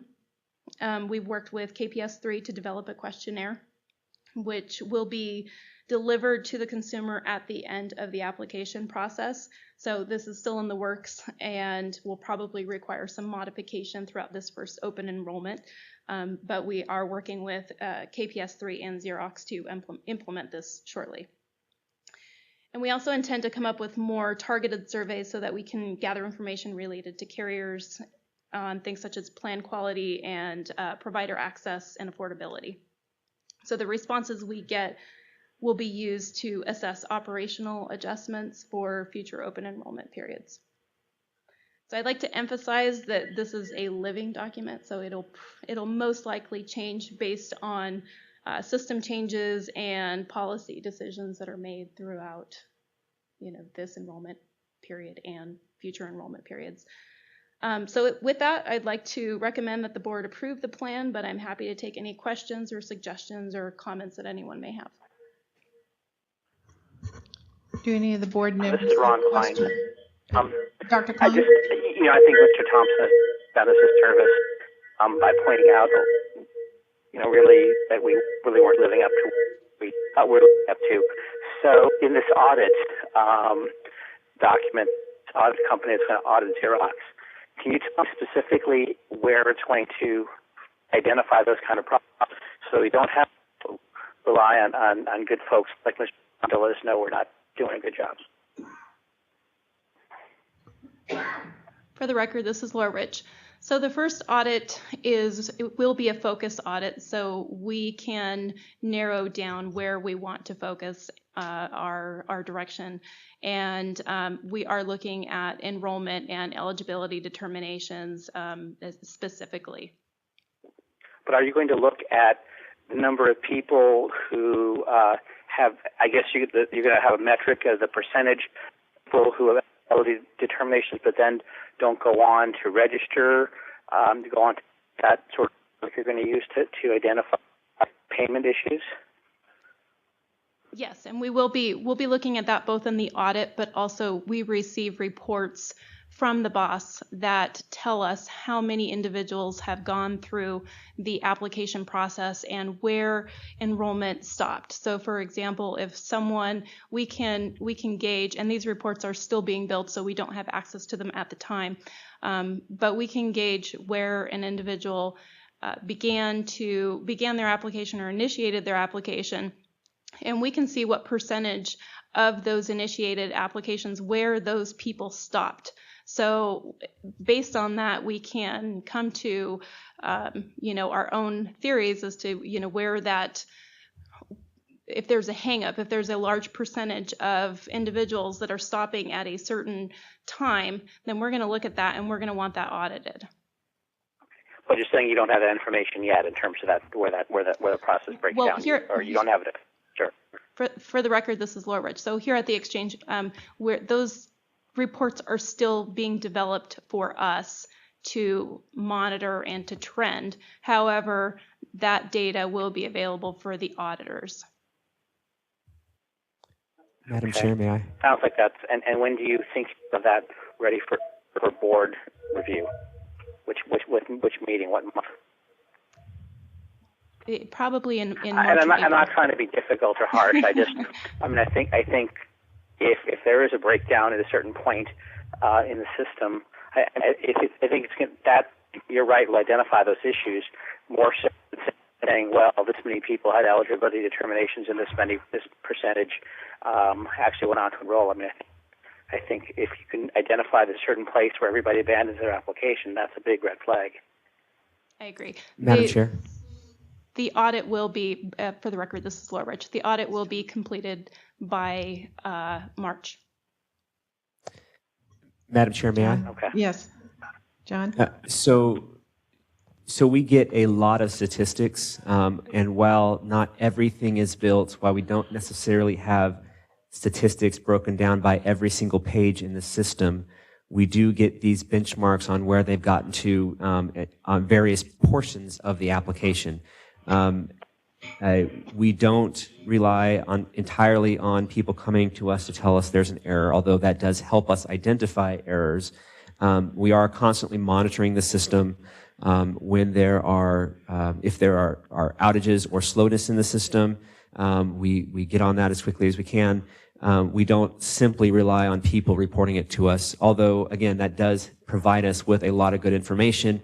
And a lot of times when we have that specific information, specific ID numbers, we can go through and troubleshoot more easily. But we do have a lot of different reports that we get. We don't wait simply for public comment to identify issues. Many of the issues that Mr. Thompson raised, we are aware of them. For many people, they get right through without any problems, and for others, there are significant problems. It depends.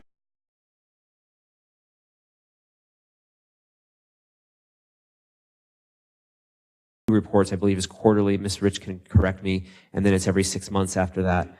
We want to make sure that we are looking at the data fairly from a statistically significant standpoint that basically says, all right, based on all the people that are getting through the process, how many are truly having problems, and making sure that we understand how deep some of these problems are.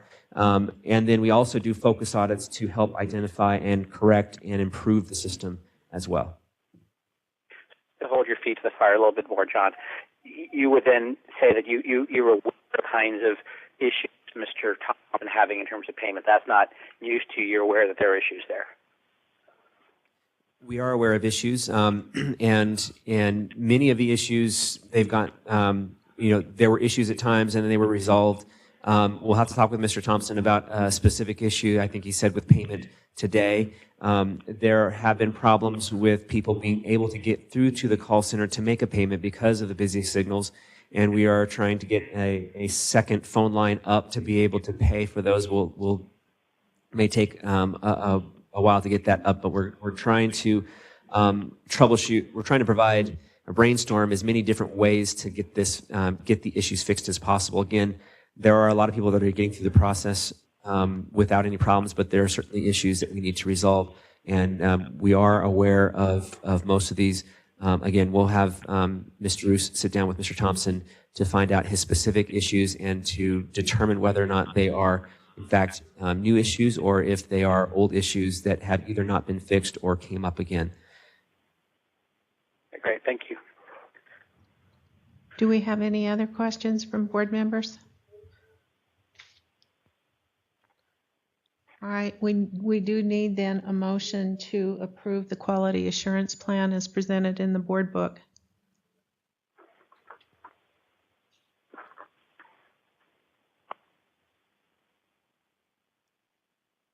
This is Dr. Ford. I move to approve the plan. All right, Dr. Ford has made the motion. Is there a second?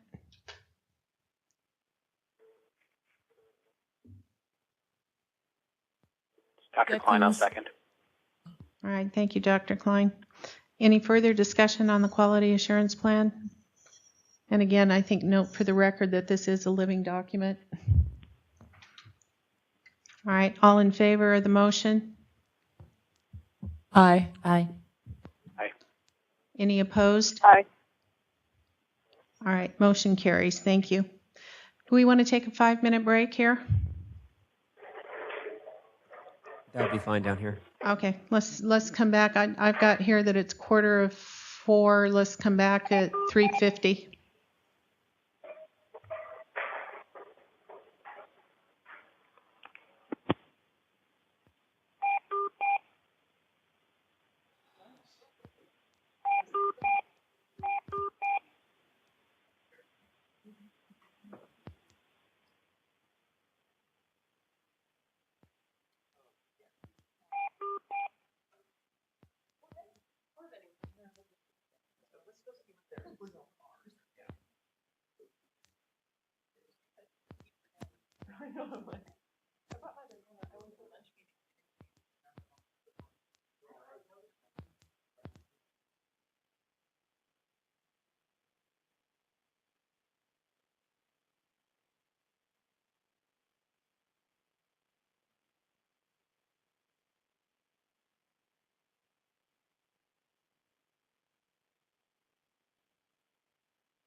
All right, Lynn, do you think everybody's back in and about ready to get started? I know. They must have something turned off. I don't think they have it on. Hello? Henderson. Hello. Might be able to text Doc before she's on her phone.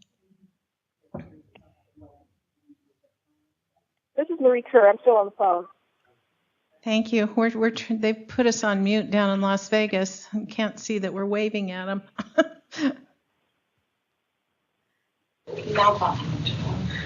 Lynn, can you hear?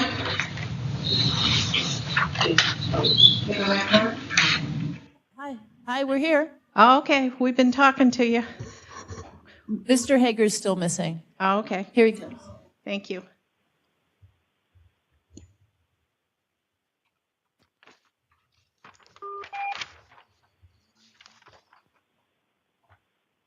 All right, let's go back on the record.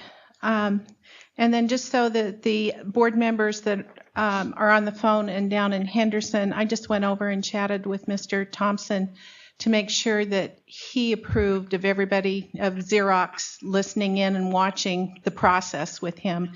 And he said whatever he can do to help. So he right now is back with Mr. Roos, and they are trying to go through the enrollment and payment process right now. So let's go on then to agenda item number 8, which is the fiscal and operational report to the governor and to the legislature. And is that you, Mr. Haycock? All right. For the record, Damon Haycock, Finance and Research Officer.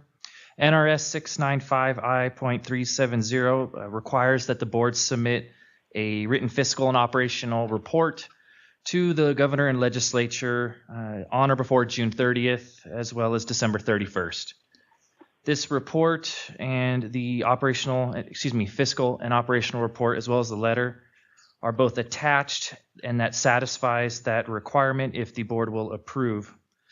The letter is the first attachment. It is a standard letter, very similar to the one that was sent 6 months ago and 6 months before that. So I will not read it, but it is attached. Secondly, there is also a 19-page fiscal and operational report. I will also not read that to you all. I will just touch on some of the high points because everything that you see or have read and reviewed in this report has been reported to the board in the last 6 months, either by staff or by Director Hager in his executive director's reports. This follows the exact same format as which was submitted in the last 2 fiscal and operational reports to the governor and the legislature. It goes over the background of the Silver State Health Insurance Exchange. It lists those that we are collaborating with other state agencies. Moving forward, we talk about, of course, the governance that allows us to exist and to perform our functions. We also discuss the board, who are the members, voting members, and ex officio non-voting members. You'll notice in this section that all the members are the same as of this reporting date, even though Chair Campbell and Vice Chair were re-elected. The actual change to title hasn't occurred because nothing has changed, so these are the exact same reports that are going forward again. We also talk about the advisory committees. One of the changes to this report, of course, is that even though all 35 advisory committee recommendations were approved as of the last reporting period, we do recognize there on page 7 of 19 that although the initial policy work of the advisory committees is now complete, the committees may be reconvened to review and recommend changes and improvements to Nevada Health Link as information is gathered on live interactions with the web portal. And as I'm sure everyone has heard today, we all anticipate the need to make changes and improvements as information comes in, not only from the public, from staff, from our contractors and stakeholders, but also from our future audits. And so we anticipate reconvening those advisory committees to allow that process to help move forward additional recommendations for the board to approve. Market research was updated with additional information, very, very little, because a lot of the market research that was performed was already reported on by the June report. However, consumer and stakeholder engagement and support has been updated as well with different locations and functions that our marketing and outreach has performed or attended. We continue to discuss the meetings with the insurance carriers, meetings with brokers, meetings with tribes, and all of these are a culmination, again, of the reports that have already been submitted. You will also notice that there's a marketing and advertising section. It's separated out pre-launch and post-launch, October 1, which is virtually a carbon copy of a lot of the statistics that CJ has already explained today in his marketing report. Finally, there are post-launch statistics which mirror exactly what Ms. Laura Rich has reported on for the enrollment statistics. These, of course, are through November 30th. They do not reflect the numbers that Executive Director Hager had informed the public verbally after her report. We talk about the navigators, enrollment assisters, and certified application counselors, and how many are actually in place today. We are at 17 navigators, 55 enrollment assisters, 77 certified application counselors that are certified by the Division of Insurance and appointed by us here at Nevada HealthLink, as well as just over 1,500 brokers and agents to date. And that was the date of this report. I think we're over 1,600 now. One of the big areas that is different than the other reports is the transition from implementation to operations. You've seen this information from Executive Director Hager in the last few reports, as we've discussed how well the initial launch on October 1 occurred and some of the issues that we've ran into and some of the solutions, as well as what are the extenuating factors that have affected our ability through the first initial open enrollment. And then finally, we wrap up this report with finance, discussing who, of course, all our contractors are, as well as how our funding has been effectuated for our fiscal year. Very similar, again, to the staff reports that you receive on a quarterly basis. And of course, at the end, there's a list of acronyms. If you haven't learned them or loved them, you will, because they're everywhere. So with that, we recommend that the board, if they do not have any questions or concerns regarding this report, approve the letter to the governor and the legislature, as well as approve the fiscal and operations report due December 31st. There would be only one amendment that I would ask on page 9, 10, and 11 were presentations. I have probably 5 or 6 more to add to that, and I'll get the dates to you so that you can put it into that. Excellent. We will revise the report and send it forward. Anybody else have any questions or comments on the report to the governor and the legislature? Madam Chair, Lynn Atkins? Yes. My first comment, can we include the most up-to-date numbers in this, or through December 10th, 8th, 9th, whatever date, instead of November 30th? Yes. Thank you. I think that would be good, because those numbers are significantly different. And I just would like to, the report, I don't have any specific changes, but I think the report does not reflect much of the challenges that the Nevada HealthLink has experienced. And so it just seems like it's not including the challenges.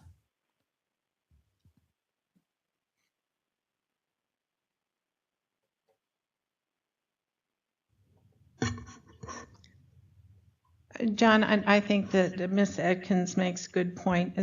I think a maybe high-level area of risks and challenges might be appropriate to add to this.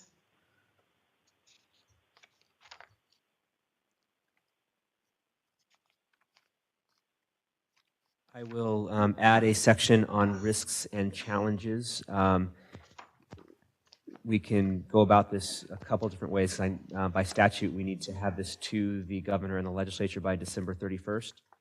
So we can either have another board meeting before December 31st to approve it. We can have another board member meeting to approve a rewritten report, or the board can approve the current report with the suggested changes and have maybe the chair and vice chair approve the changes. I could submit it with your blessing It's up to you. And then, Mr. Belcourt, does that sound, if we moved in the direction that Mr. Hager is suggesting, that the board approve the letter with the amendments that have been suggested, and then the detail of those amendments be reviewed and approved by the chair and vice chair? Does that comport with the open meeting law and our responsibilities? I think that's more of an issue of authority, and if the board gives direction and leaves specifics to the chair, that would be, that's not so much an open meeting law issue. It's does the board have authority to do that, and then I would believe that it would have authority to delegate to specifics, but give general direction to the executive director. And at the end of the day, this letter gets posted on the website for transparency for all to see anyway. Absolutely. Okay. All right. What would be the pleasure of the board? Madam Chair, this is Dr. Ford. I move to approve the letter with the addition of risks and challenges to be approved at a future date by the board and to be approved by the chair and vice chair. Oh, and with the addition of the up-to-date numbers. Okay. And also the addition of the extra educational forms. And also with the addition of the extra educational forms. Is there a second to that motion?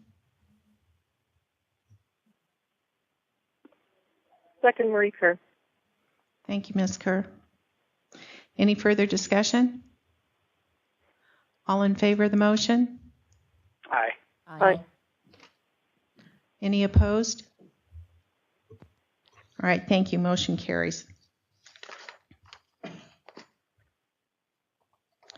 All right, next item on the agenda is discussion and action regarding the report to the public summarizing the activities of the board and contributions of the exchange to the health of the residents of Nevada. And who is Mr. Haycock again? Thank you. For the record, Damon Haycock, Finance and Research Officer. Similar to the last report, NRS 695I.370 requires the board of the Silver State Health Insurance Exchange to prepare a report for the public summarizing the activities of the board and the contributions of the exchange to the health of the residents of Nevada during the previous year. This report was developed very similarly to last year's report, and it is attached. It's a 5-page report. It goes over how we were established, very similar to the fiscal and operations report, and that we are a system designed by Nevadans for Nevadans, that we are Nevada business friendly, that we maintain regulatory control over Nevada's insurance market, and ensuring Nevada's voice is heard, all by developing and implementing a state-based exchange instead of a federally facilitated exchange. We also restate the collaboration of Nevada with the various agencies that have assisted us become what we are and move us forward.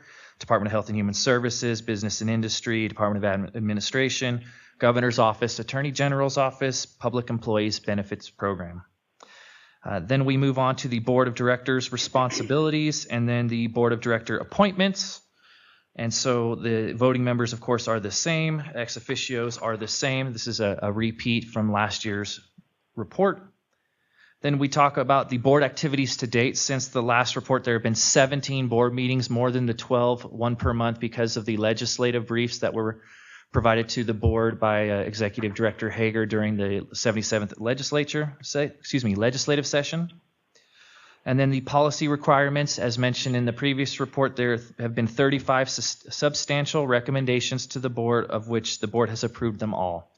And all of the basic summary of the approved advisory committee, board approved recommendations per committee. And you'll see those listed on page 4 and 5. And again, we allude to the fact at the very end of the report that although that initial policy work was complete and those advisory committees had stopped, that they will be reconvened as we gather additional information. We recommend that you approve this board activities report, and we are willing to take any questions, of course, if you have them at this time. Do we have any questions or comments for Mr. Haycock on this report? This is Leslie Johnstone. I just wanted to let you know I got on the phone just before this agenda item started. All right, thank you, Ms. Johnstone. Are there any, if there aren't any questions, comments, or suggested amendments to this report, may I have a motion to approve? So moved, Lynette-Kins.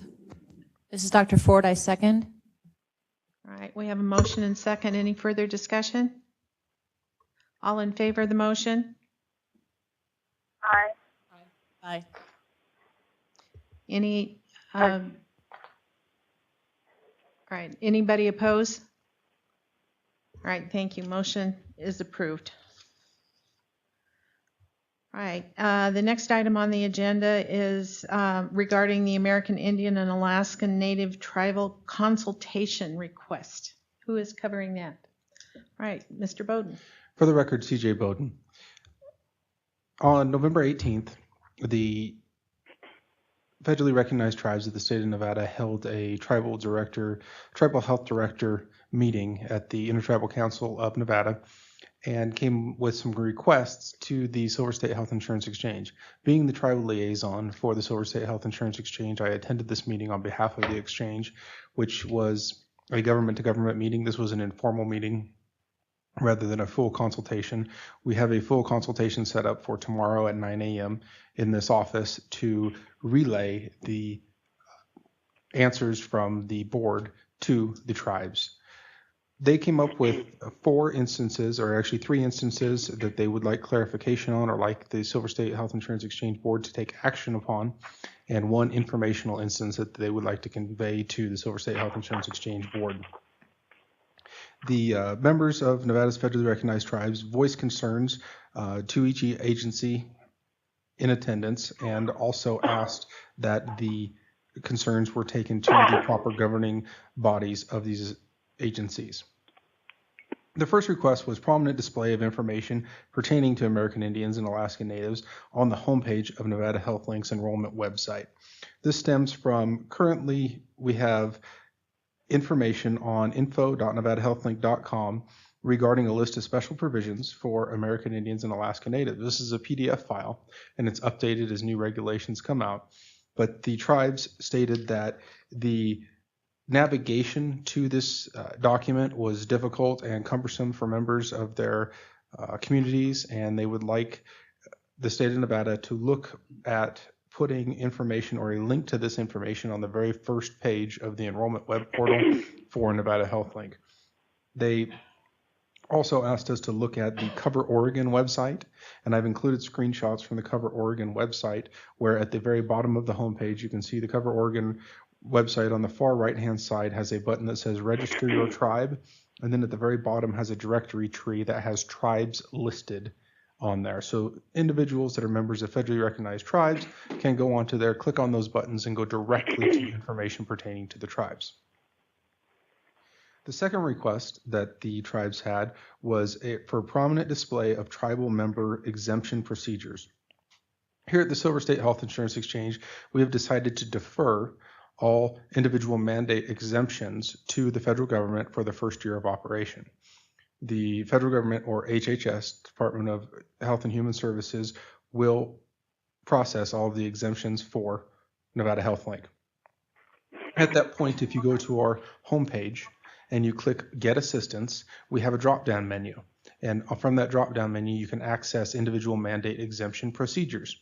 When you click that, it gives a procedure for individuals, whether you be a member of a federally recognized tribe or you're looking for a hardship exemption, to go to the federal site from a link provided by CMS and SSHIX to Nevada Health Link to fill out the paperwork for an exemption. Currently, the federal website, healthcare.gov, and the link that was given to Nevada Health Link does not contain the information needed to fill out for the exemption sheet. We linked to the page, and that was a concern from the tribes, that they go to the page or that it says an exemption and it is not there. The tribes also had a concern that this information or this page, their members wouldn't see it because it's an exemption to the individual mandate. It's not specifically for tribes. The tribes have 2 different exemptions. The first being a statutory exemption for members of federally recognized tribes, and the second being a hardship exemption for members of tribes that are eligible for Indian Health Services or IHS services.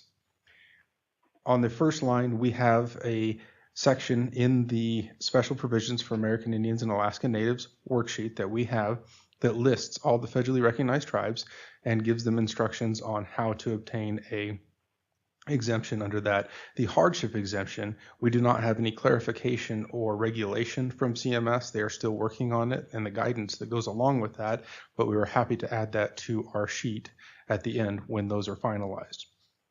Tribal representatives also voiced concerns that the link provided to the federal site for individual mandate exemptions didn't lead to the correct place.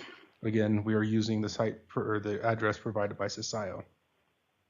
In response to the two requests above, staff will update the Special Provisions for American Indians and Alaska Natives document currently in use with information on individual mandate exemptions for American Indian and Alaska Native individuals as the information becomes available from SSHIX, and direct link to the document be placed on NevadaHealthLink.com homepage under Get Assistance titled Information for American Indians and Alaska Natives. That's how staff will solve those two requests from the Native American tribes.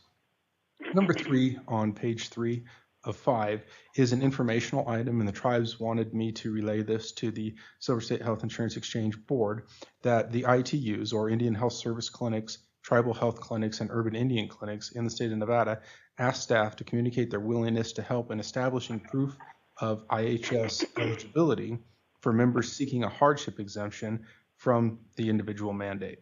The ITUs possess IHS eligibility information for individuals seeking services from their locations and are willing to share this information with Nevada Health Link and the Silver State Health Insurance Exchange to facilitate individual mandate exemptions for these individuals. This will come forward next year when Nevada Health Link starts processing their own individual mandate exemptions, but the tribes wanted me to relay that they're very anxious and willing to help in that process. But for clarification, the first year out, the board selected to have the federal government authorize any exemptions, and we would hold off for 12 months. That is correct. Before we did. Okay, thank you. Madam That brings Chair, us to item number 4. Go ahead. If I can interrupt, I don't think that the board made that decision to do that. I think that we made that at the staff level. They are still supposed to be able to get to their exemptions, and it was one less thing that we had to do. So I just want to make sure it's clear that the board didn't make that decision. Basically, I did, to make sure that we could focus on other things. Go ahead, Mr. Bowden. That brings us to item number 4. Excuse me, tribal sponsorship of premiums information displayed on NevadaHealthLink.com website. If we look at the regulations, CFR 155.240B, payment of premiums, states that payment by tribes, tribal organizations, and urban Indian organizations. The exchange may permit Indian tribes, tribal organizations, and urban Indian organizations to pay aggregated QHP premiums on behalf of qualified individuals, including aggregate premiums subject to terms and conditions determined by the exchange. While in this meeting, the tribes here in the state of Nevada asked me to make sure that we included this information on the Nevada Health Link website or on our sheet defining special provisions for American Indians and Alaska Natives. It's important to note that in this meeting, this was not a formally voted upon item. There were both tribal clinic directors and there were tribal leaders in this meeting, and they requested that the information be added. Currently, we have not added this information because each tribe is its own sovereign nation here in the state of Nevada. We have a government-to-government relationship with the tribes because they are their own government entity. And we felt that putting the information about sponsorship of premium or possible sponsorship of premium on the webpage under this could obligate a tribe or put the consensus forward that Nevada Health Link is saying that all tribes will pay for membership. So looking at that, I brought the information to the board so that the board can look and see if it's something that they would like to move forward with in posting information on the possible sponsorship of premiums for Native Americans by their tribe through the Nevada Health Link. Another consideration that we must look at is this will require web portal changes in programming and in functionality of our web portal to accomplish this. With that, I have also attached screenshots from the Oregon site that show what they put together and registration of their tribes for their services. The recommendation from staff is direct staff regarding the request from Native American tribes in Nevada to include a section in special provisions for Native Americans, or excuse me, American Indians and Alaska Natives, containing information on possible tribal sponsorship of health insurance premiums for members of federally recognized tribes. With that, I'll be happy to answer any questions. Do we have any questions from board members to Mr. Bowden?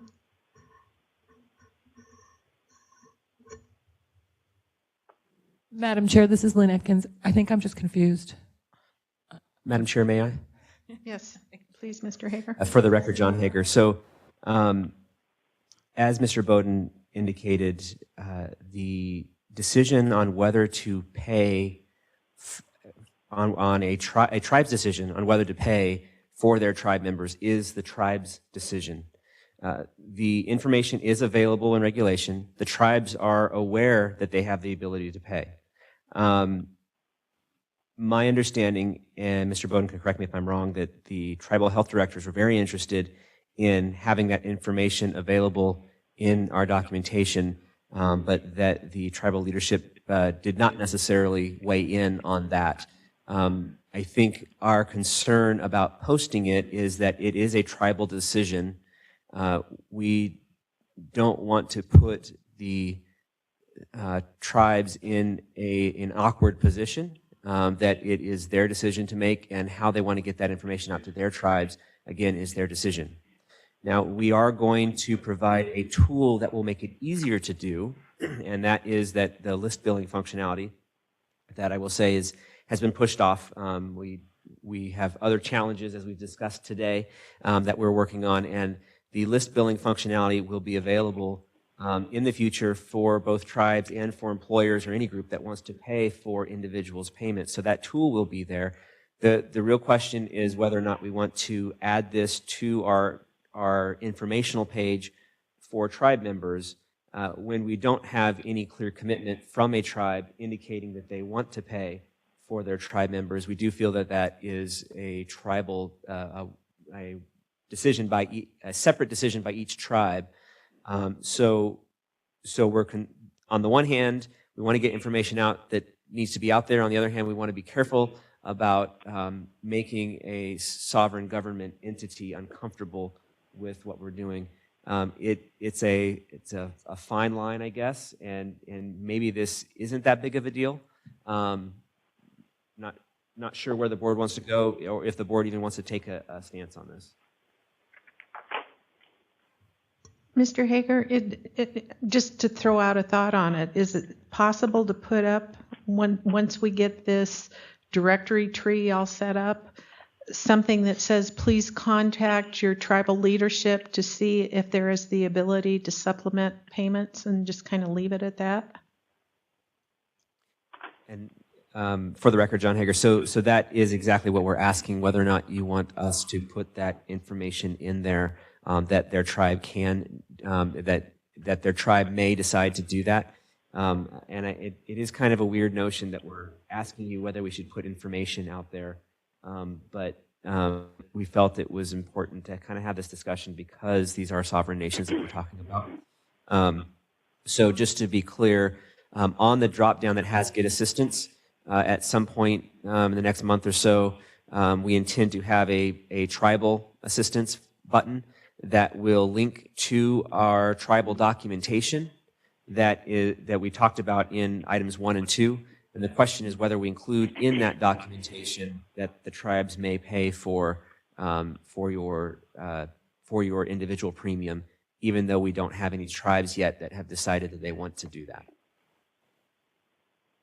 Madam Chair, this is Leslie Johnstone.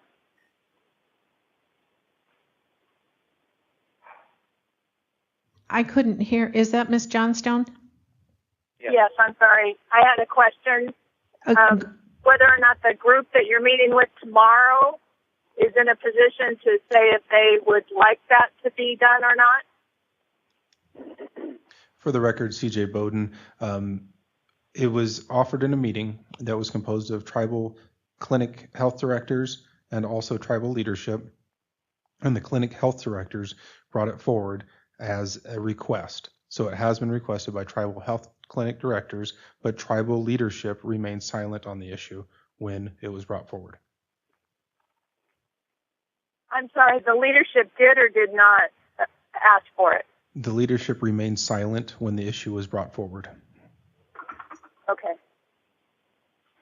It makes sense to me, but I wouldn't want to go against, a formal position by the tribe. So I would, if they would like to see that, that makes sense, but I would be hesitant to put it out there without their concurrence.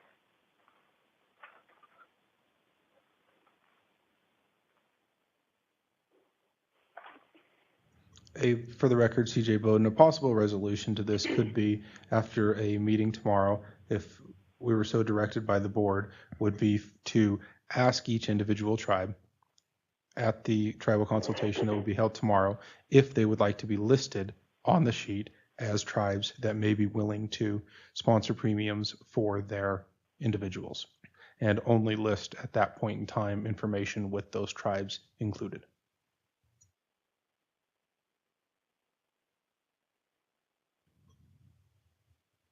How long would that, they're probably not going to have an answer on that tomorrow, are they? I would imagine that has to have a whole financial analysis behind it so that they see what the cost would be to the tribe.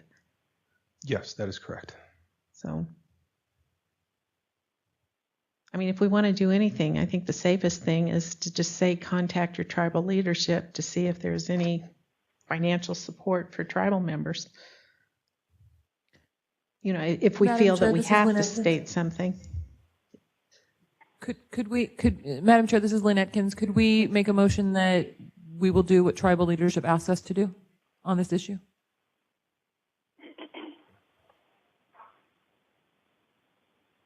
I guess how many tribes are in Nevada? We have 27 federally recognized tribes in the state of Nevada.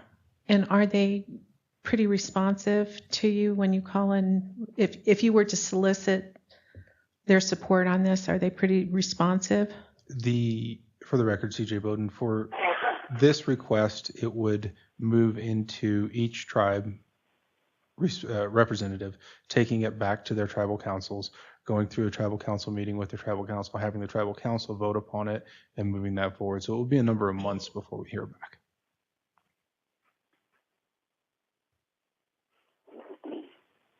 What's the pleasure of the board?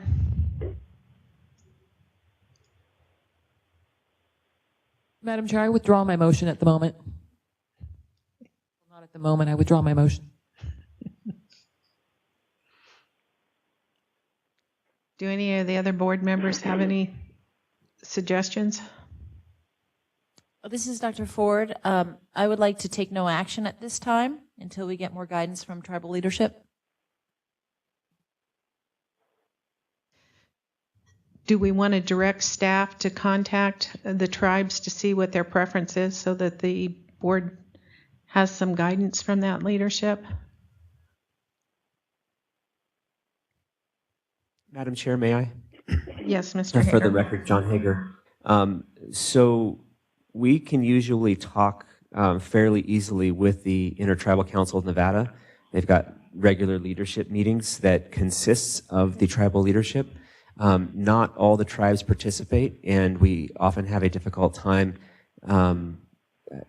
getting responses from all the tribes. I think that there are maybe 10, a dozen or so that are very active in these processes, but many of the others are not.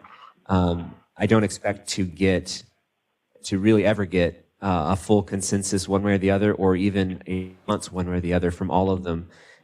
It might be more effective to simply go to the Intertribal Council of Nevada and ask them what they'd like to do, and do either provide the information or not provide the information based on that body's request.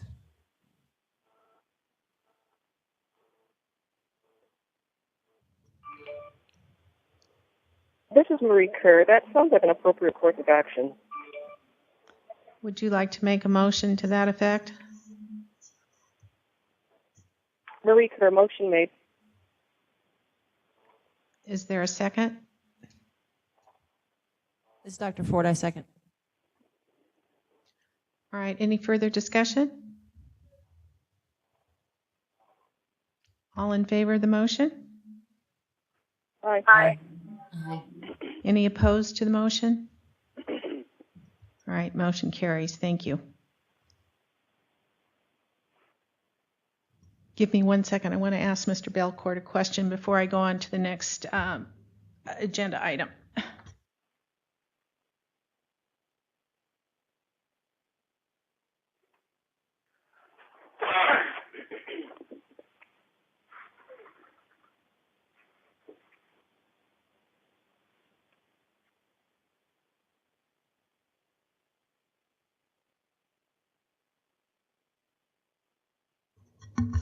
All right, thank you. I just wanted to make sure I'm under the right agenda item as I start this topic. Agenda item number 11 is discussion among the board members for dates, times, agenda items, and things going on at the exchange. Today is going to be the last meeting that Dr. Ron Klein attends. And I really wanted to thank him for all of his hard work and the passion that he's put into the exchange since the day that it started back in 2011. He's been a great member. He converses with John and myself and the other members and brings a wealth of knowledge. And Dr. Klein, what I'd like you to do, if you would please, is tell us about what you're doing back in Washington and why you made the move back there. And, just let people that are listening in know what experience you're taking back to Washington from Nevada. Wonderful. Thank you for the time. Thank you for the indulgence. I am, as most of you know, I think I'm doing what's called the Robert Wood Johnson Health Policy Fellowship in Washington, D.C. And they pick 6 people a year. They've been doing this this is our 40th anniversary year. And we go back to Washington, D.C. We'd spend 3 months learning, so basically talking with everybody who makes health policy in D.C. and getting the benefit of their wisdom.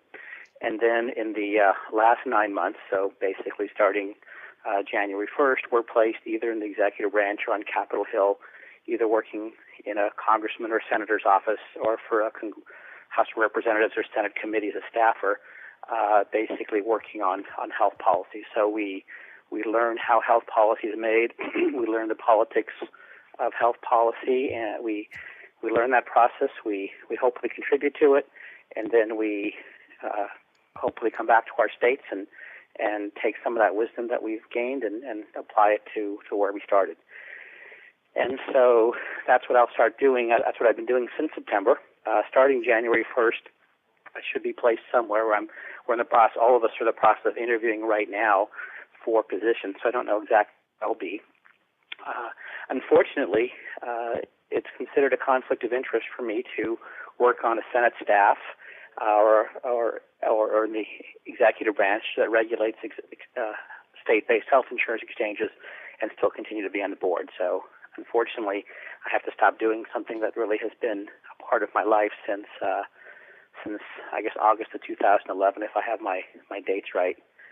I think we're all incredibly privileged to be in a state-based health insurance exchange. I think we have to thank our governor and thank our legislature for doing the right thing for our state and doing the right thing for our people. I think that's not a decision that every governor made, and every legislature made. And I think we have to say thank you to that.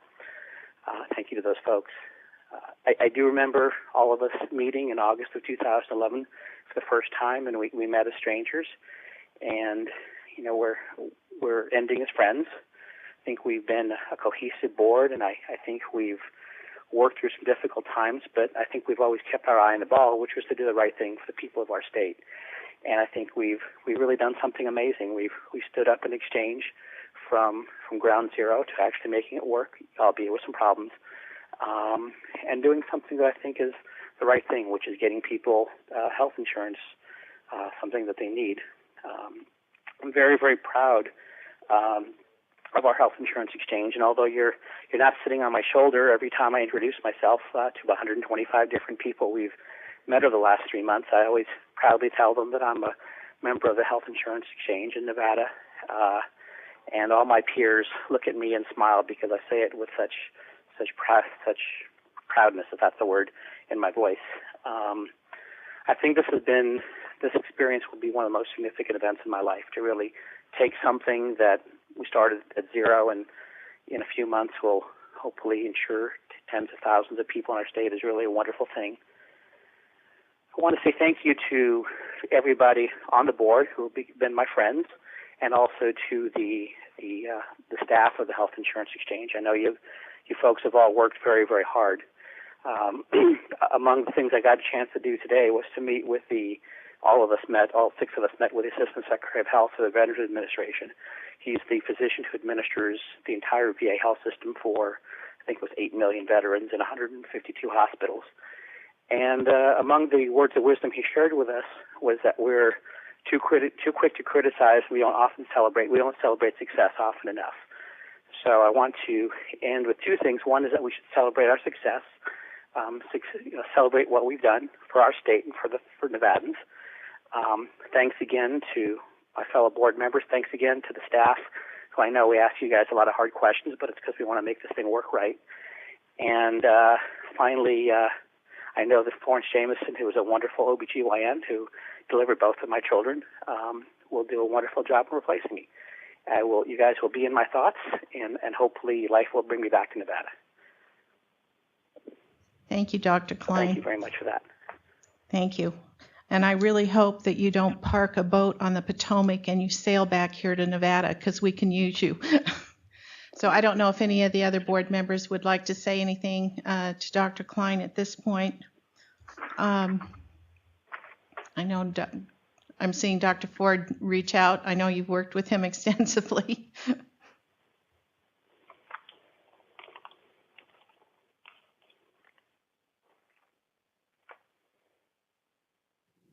No, Dr. Klein. I'm sorry. Knows how we feel. I beg your pardon? Yes, Ms. Lewis? Yes, I just wanted to say that it has been a pleasure to work with Dr. Klein. He is enthusiastic, knowledgeable, and has made me certainly think a lot deeper than I probably would have without him. So I really appreciate serving on the board with him. Thank you. Dr. Klein, we're going to miss you, but I'm glad you were here today. Thank you. Are there any other items on this agenda item for future meetings that board members would like to bring forward? The only thing we're always anxious for those enrollment figures. So. Yeah, for the record, John Hager, yes, I realize I'm not a board member, but I wanted to bring a couple things to the attention. We will bring another enrollment report for the board. We will also bring back, there is an adoption hearing to change the fee setting for the exchange, so that will happen in January as well. The January meeting will be the second Thursday of January at 1:30, so January 9th at 1:30. Thank you. We'll move on to public comment, and if you'll hold just for a minute, I'm going to find out if Mr. Thompson wants to say anything during public comment. Madam Chair, while you're figuring that out, there was a written public comment that was provided and posted online. In fact, I think there were 2 of them, if I saw it correctly. One from a Susan Hoag, Hoog, and one from a Michael Turner. And then Mr. Thompson submitted his testimony he gave to us in writing, so we can post that on the website as well. So let's check and see. If you give that to Ms. Cox, she'll post it. Pardon me? If you can give that to Ms. Cox, she will post it. Okay, we'll do that. Is there any public comment in Henderson? Yes, there is.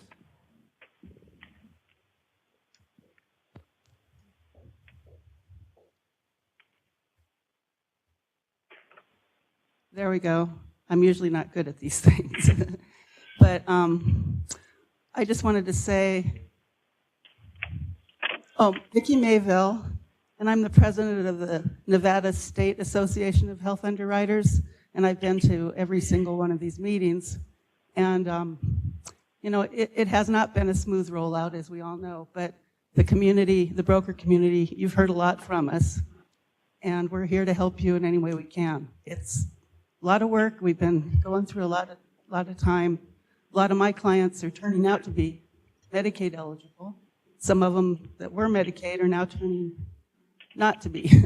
But it's taking many hours to do it. I spent about 3 hours this morning working on a case.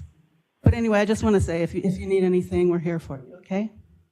And it's been fun working with Dr. Klein. Thank If I you, could Ms. just follow Mayville. up on that for the record, John Hager. The broker community and the carriers have all been outstanding to work with. They have all been extremely supportive. While there have been tense moments where brokers are frustrated at times, and they have been working very hard to get applications through the process. We do recognize that they are our partners, and we're doing everything we can to make it easier for them. I think they'll see. I think they have seen improvements, and they'll continue to see improvements. It isn't easy, and we really do appreciate everything that brokers have done. Thank you, Ms. Mayville. Anybody else in Henderson?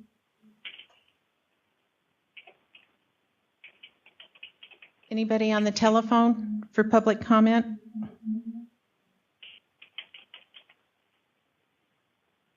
Okay. Here in Carson City, Mr. Thompson.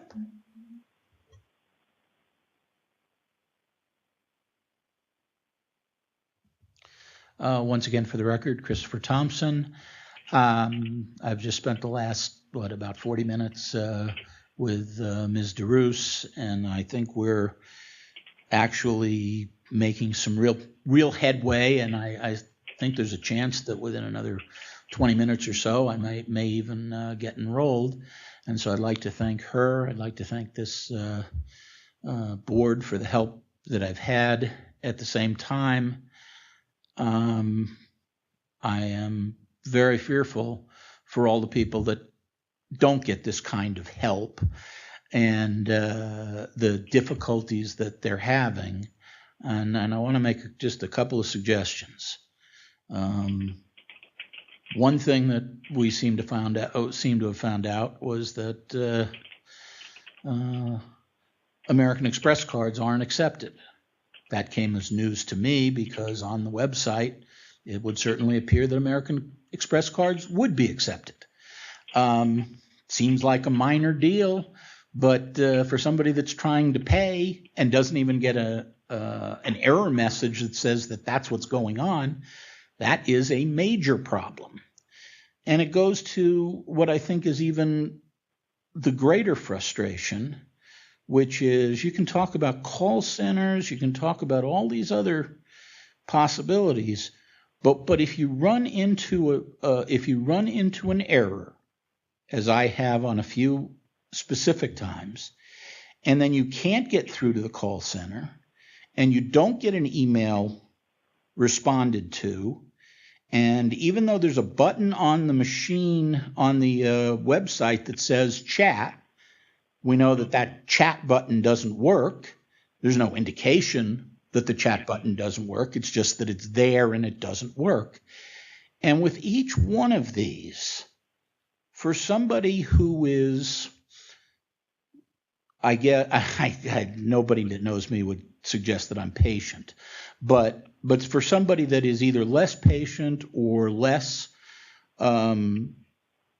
driven to get this health care coverage, every one of those things is a roadblock, and very often a terminal roadblock. It seems to me the call center is, if anything, less of a problem than absolutely making sure that there is all functionality in the website. Because if you go onto the website and you run into a problem and then you're told to make a call to a place you can't get into, then, That's really where the frustration comes in. So I once again I want to thank Ms. DeRoos. I also want to specifically thank Board Member Edkins and Ford for their kind comments about me. But this late in the game to be having these kinds of problems is to me just really an unacceptable situation. And I don't even know what the workarounds could be to make sure that if there's a problem, do A, B, and C, because we're running out of time. So those are my comments. Yeah, on behalf of the board and the staff, I want to thank you for taking the time and spending the afternoon with us, and thank you for working with Mr. Roos and letting us see what the problems are there. So go back and finish the process. Thanks again. Any other public comment here in Carson City? All right, with that, I want to wish everyone a very happy holiday season, safe season, a wonderful new year, and we'll see you the second Thursday of 2014 in January. Thank you.